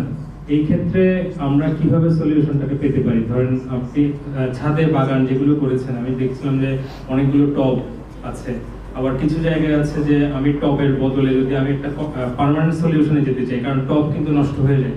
কারণ আমি যদি টিনের টব ইউজও করি বা আমি যদি লোহার টব, ওটাও নষ্ট হচ্ছে, বা আমি যদি মাটির টবও ইউজ করি, ওটাও আসলে বেশ অনেক কয়েক বছর পরে জিনিসটা নষ্ট হয়ে যায়। সেক্ষেত্রে আমরা কিভাবে এটাকে পার্মানেন্ট সলিউশনে যেতে পারি? আচ্ছা, এটা হচ্ছে আমাদের সবারই মোটামুটি কমন ইস্যু আছে, যেটা বুঝি। তো এইটা নিয়ে আমরা অনেক দিন স্ট্রাগল করছি। এখন যেটা হচ্ছে যে প্রথম হচ্ছে গাছ, কি গাছ এটাকে নিতে হবে। সেকেন্ড হচ্ছে গাছকে ট্রেন করার একটা ইস্যু আছে। একটা ট্রেন করার ইস্যুটা হচ্ছে যে গাছ কিন্তু ওই যে কোনো শেপে হয় না, দেখা যাচ্ছে অনেক ধরনের শেপে হয়, এবং ওর হচ্ছে গাছের মেইন অস্ত্র কিন্তু হচ্ছে রুট। আপনারা দেখবেন এখন রুট সিস্টেম হচ্ছে, রুট সিস্টেম নিয়ে অনেক কথাবার্তা হচ্ছে।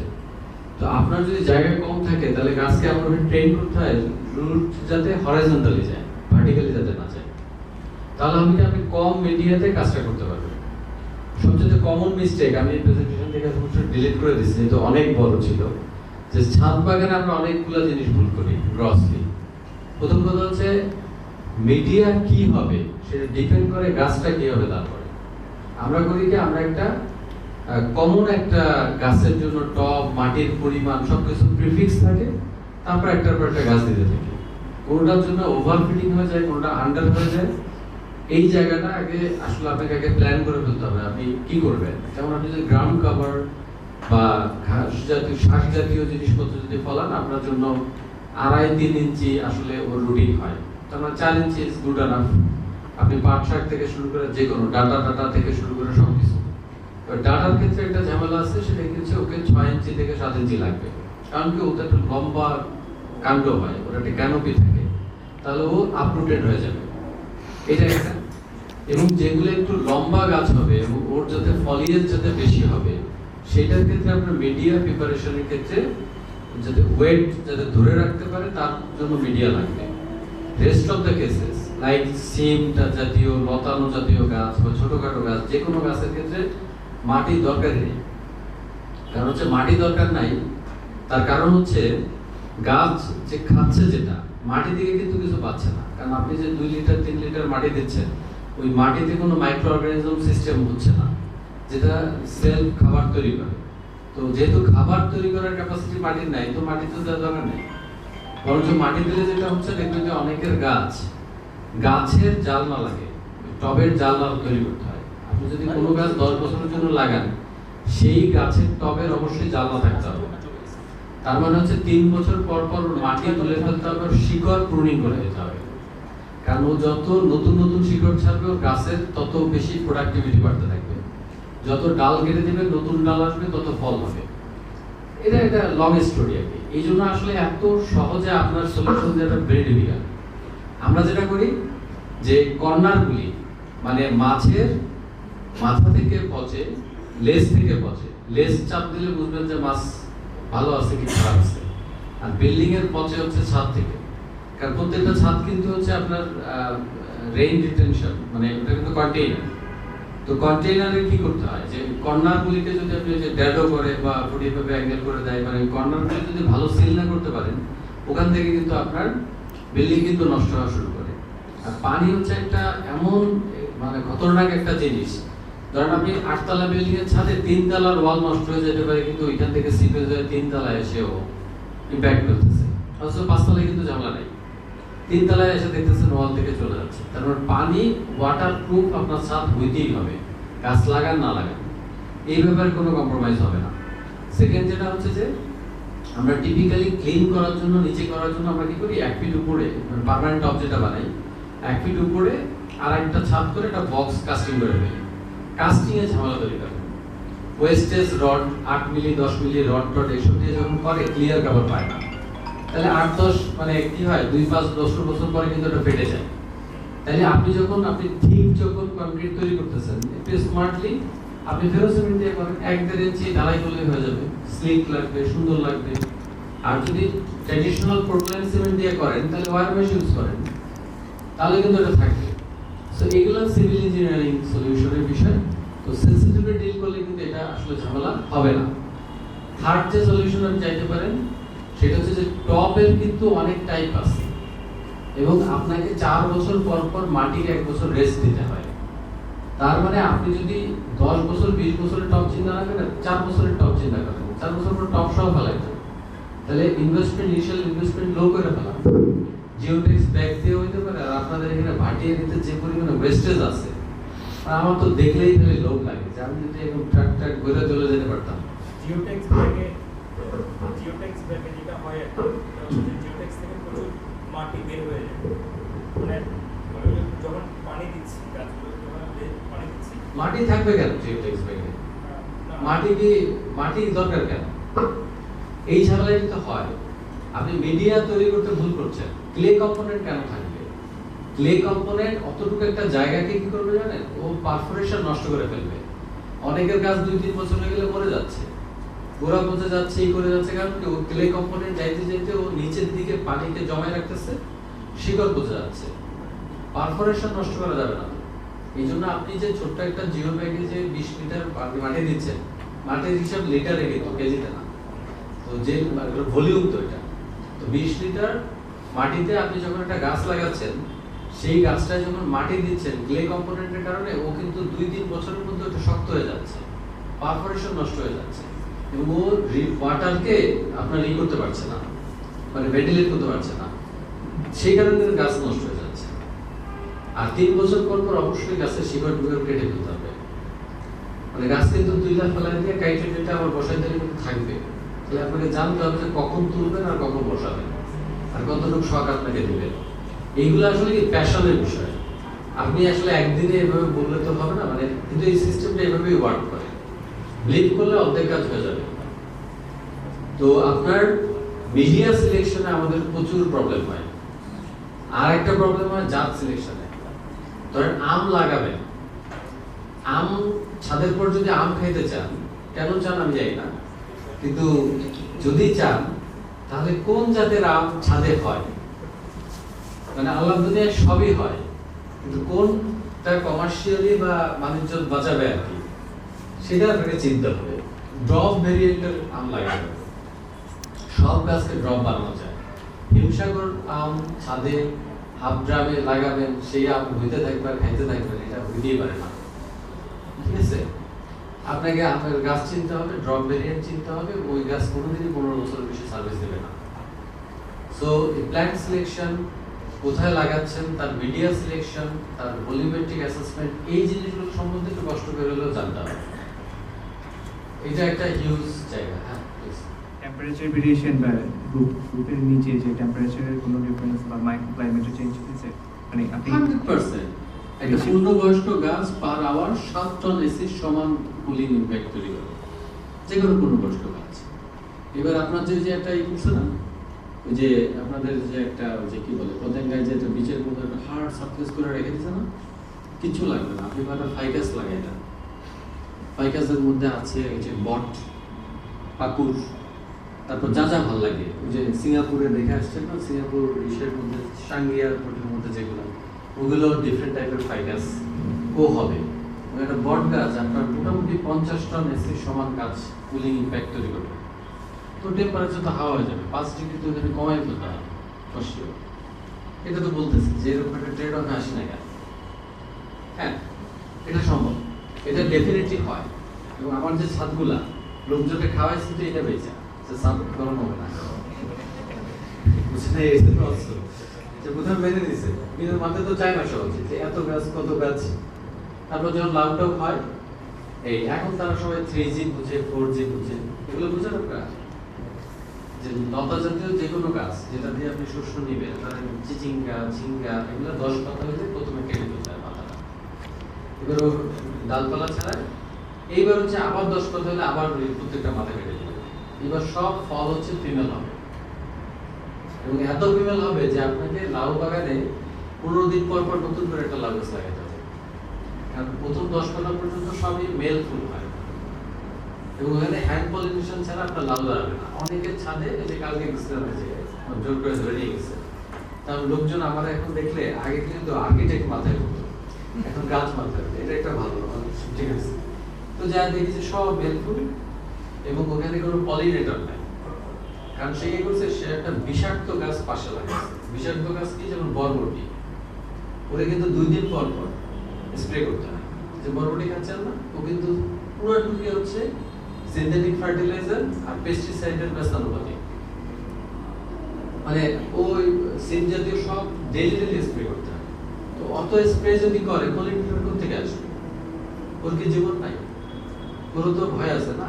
তো পলিনেটর ওখান থেকে বেরিয়ে গেছে, এবার পরাগায়ন হচ্ছে না লাউয়ে, এবার লাউয়ে প্রচুর লাউ ধরতেছে, সব শুকিয়ে যাচ্ছে।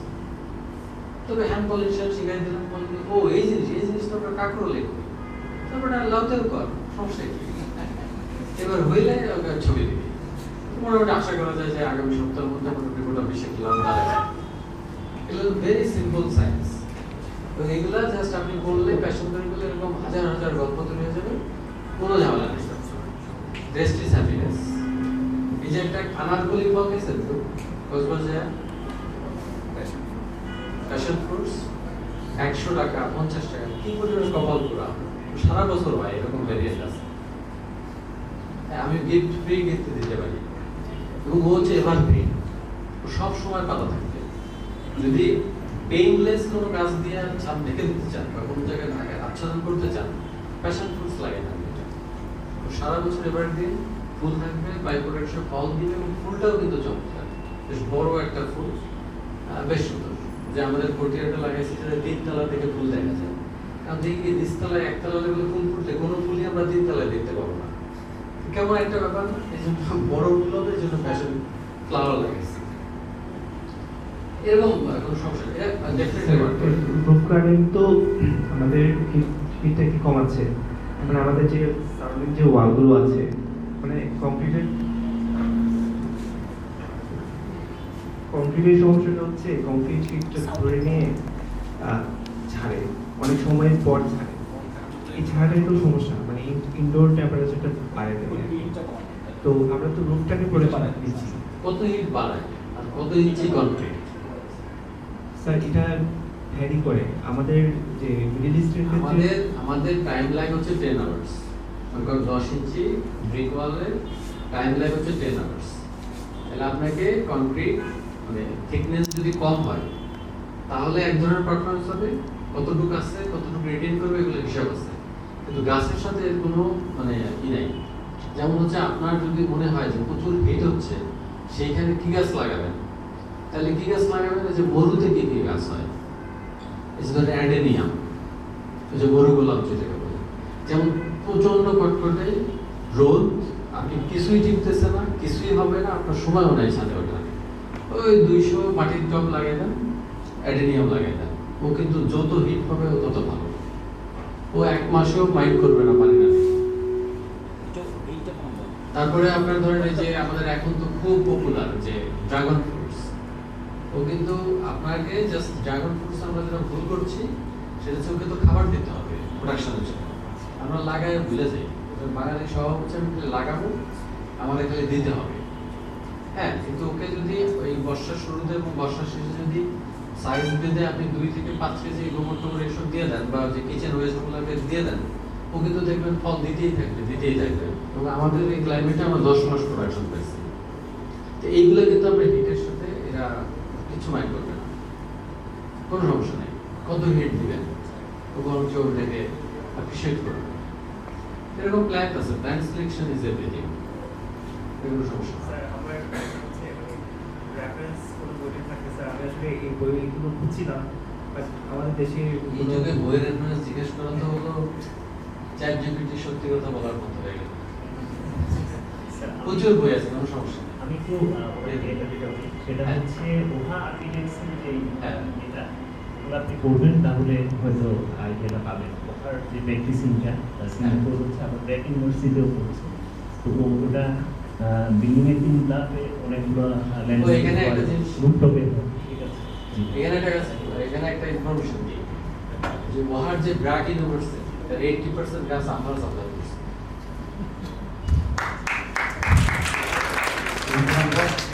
The responsible were many Okando.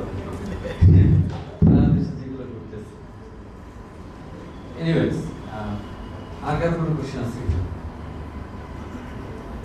আমরা আসলে মানে এই বিষয়টা নিয়ে আজকের সেমিনার আমাদের যেটা লার্নিং সেটা হচ্ছে বুঝলাম যে এইভাবে সেমিনার করে কোনো লাভ হবে না, শিখতে পারবো না। শিখতে গেলে আসলে ওয়ার্কশপ টাইপ কিছু লাগবে। এখন ওই ব্যাপারে যদি আমাদেরকে কোনো গাইডলাইন দিতেন সো দ্যাট আমরা ইন ফিউচার এই টাইপের কোনো উদ্যোগ আমরা কোনো কীভাবে নিতে পারি, কত সময় লাগবে, কোন এনভায়রনমেন্টটা লাগবে, বা ইনফ্যাক্ট আমরা যদি হ্যান্ডস অন কেস স্টাডি টাইপের কিছু একটা করে যেতে পারি, যদিও এটা আসলে আমি ঠিক জানি না, গার্ডেনিং তো আর এমন না যে সকালে বললাম বিকেলে রেজাল্ট সেরকম না, বাট তারপরও মানে একটা প্রসেসের মধ্যে দিয়ে যদি আমরা যেতে পারি তাহলে মনে হয় এটা একটা ভালো লার্নিং হতে পারে। যেমন আমাদের যেটা হয় মানে আমরা তো আমি একটু অমায়িক আছি, শোনা যাচ্ছে মিশন পর্যন্ত? শুনবে না। আচ্ছা আমি বলি ওয়ার্কশপের আইডিয়াটা ইন্টারেস্টিং। আমরা লাস্ট যে ওয়ার্কশপটা করছি ঢাকাতে যে সাততের সাথে, তো ওইখানে যেটা হচ্ছে আমরা যেহেতু 15 জনের বেশি বসতে পারছে না, তো আমরা শাহাবুদ্দিন পার্কে চলে গেলাম। ওটা আর্কিটেকচারালি করা, এবং যেটা হয় যে আমরা সবচেয়ে ভালো কি পারি আমরা ভালো অন্যের ভুল ধরতে, দোষ ধরতে আমরা খুবই ভালো মানে ছিদ্রার বেশি। তো যেহেতু এটা ভিত্তি করা, এখানে প্রচুর চিত্রচিত্র আছে, তো বললাম যে এইগুলো নিয়ে যদি রিভিল করি তাহলে আর্কিটেক্টরাও মজা পাবে, কারণ গিবত করতে আমরা খুবই ডাই হার্ড, আর আশেপাশে তার সাথে চাটা হইলে তো আরো ভালো, তাই না?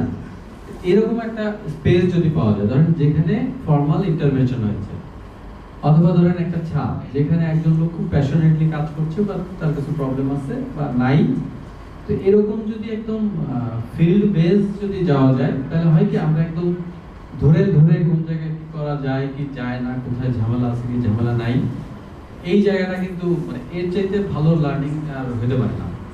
আর সেকেন্ড যেটা হয়েছে যে যেহেতু এখানে সবাই অ্যাডাল্ট আর কি, তো যেটা হয় যে আমরা যদি চাই যে মিডিয়া তৈরি করার ক্ষেত্রে কি কি লাগে না লাগে এইগুলোকে যদি আমরা দেখাইতে চাই যে কি কি মিশাইতে হয়, যেমন আমাদের একটা অলমোস্ট 32 থেকে 34টা এলিমেন্টকে দিয়ে মিডিয়াটা প্রিপারেশন করতে হয়, যা অ্যান্টি ফাঙ্গাল থেকে শুরু করে আপনার অনেক ধরনের বিষয় আছে, মাটি শুদ্ধ করার বিষয় আছে, অনেক কিছু বিষয় আছে।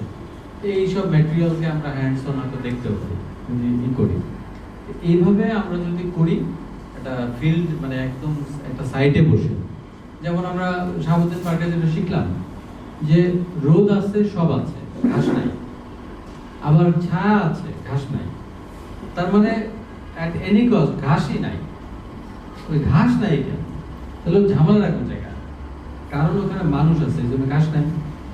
কারণ মানুষ আর ঘাস হচ্ছে ওইখানে মানে ডায়ালেকটিক কোহাবিটেশন করতেছে, একটা দেখতে পারে না, ই করতেছে না। মানে আমরা যে দেখলাম কি যে আসলে যে ঘাস মানুষ যেটা বুদ্ধি করে লাগাচ্ছে ওইটা হচ্ছে না। ওই যে আপনারা টেলিভিশনের গল্পটা জানেন না, যে এক পাকিস্তানি টেলিভিশন কিনতে গেছে, যা বলে যে ভাই এই টেলিভিশনটার দাম কত, বলে আমি পাকিস্তানি কাছে টিভি বেচি না। তারপরের দিন সে হলো পাগড়ি টাগড়ি লাগাই গেছে, যা বলে বাজি এই টেলিভিশনের দাম কত, বলে তোরে কইছি না যে পাকিস্তানি কাছে টিভি বেচি না। তারপরের দিন সে আবার একটু সাধু টাধু সাজে গেছে, যা বলছে ভাই এই টেলিভিশন দাম কত, বলে তুই আবার এসেছিস, তোর না কইছি টেলিভিশন বেচি না পাগির কাছে, তুই বলে তোর বেচা লাগবে না, তুই আমার কল, তুই বুঝলি কি করে যে আমি পাকিস্তানি। বলছে এটা পাখির পক্ষেই সম্ভব, একটা ওভেনরে দেখায় টেলিভিশন। তো আমাদের ওইখানে হয়েছে এই যে আমরা বুদ্ধি করে এই ওভেন নিয়ে যেয়ে বলতেছি টিভি চলে না, হবে না, টিভি নিয়ে এসে বলতে হবে টিভি চলে না, পিকচার কোয়ালিটি এই সেই হইতে পারে, ওই হইতে পারে, কোয়ালিটি এই সেই হইতে পারে, কিন্তু আগে তো টিভি লাগবে নাকি? ওভেন দিয়ে তো টিভির কাজ হবে না। তো ওই জন্য আমরা ওই ইকোসিস্টেম যেটা ডিমান্ড করছে সেই উপযোগী গাছ দিতে পারতেছি না, না দিয়ে আমরা বারমুডা গ্রাস লাগাচ্ছি যেটা হাইলি সেন্সিটিভ, যাকে একদম পুতু করে রাখা লাগে, মানে যেটা হচ্ছে আমরা স্পোর্টস ফিল্ডে লাগাই। আমাদের লাগবে পাতা ঘাস, যেটা ফেলাই তুলে পাড়ায় পুরাই গেলে ওরে আবার 2 দিন পর যদি না পালানো হয় 2-3 দিন একটু গ্যাপ দিলেও আবার আগে থেকে চলে আসবে। তো এইরকম ওর ইকোসিস্টেম বেস প্লাস হচ্ছে মাটিতে ক্লে কম্পোনেন্ট বেশি। ক্লে কম্পোনেন্ট হলে যেটা হয় শিকড় টিকড় যায়, রুটিং করে ওর খাবার তৈরি হচ্ছে না। তাহলে ওকে একটু মাটির নিচে 2 ইঞ্চি একটু সয়েলটাকে যদি আমি তৈরি করে দিতাম, তাহলে একটু শিকড় পিকড় দিয়ে খায়া দেয়া মোটামুটি পাড়াটা সহ্য করে থেকে যেত।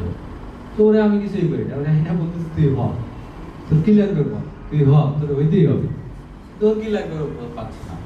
এরকম আমরা হ্যান্ডস অন যদি কোনো ফিল্ডে যাই, কোনো সাইডে যাই, হোপফুলি নেক্সট 2 ইয়ার্স এর মধ্যে চিটাগাং আমাদের 4টা প্রজেক্ট আসবে। আমরা চেষ্টা করব নির্দেশনা অনুযায়ী ভবিষ্যতে কোনো ধরনের কোনো আয়োজন করা যায় কিনা। আমরা একটা গ্রুপ ফটো তুলব, আপনারা যদি একটু কাইন্ডলি সামনে চলে আসতেন।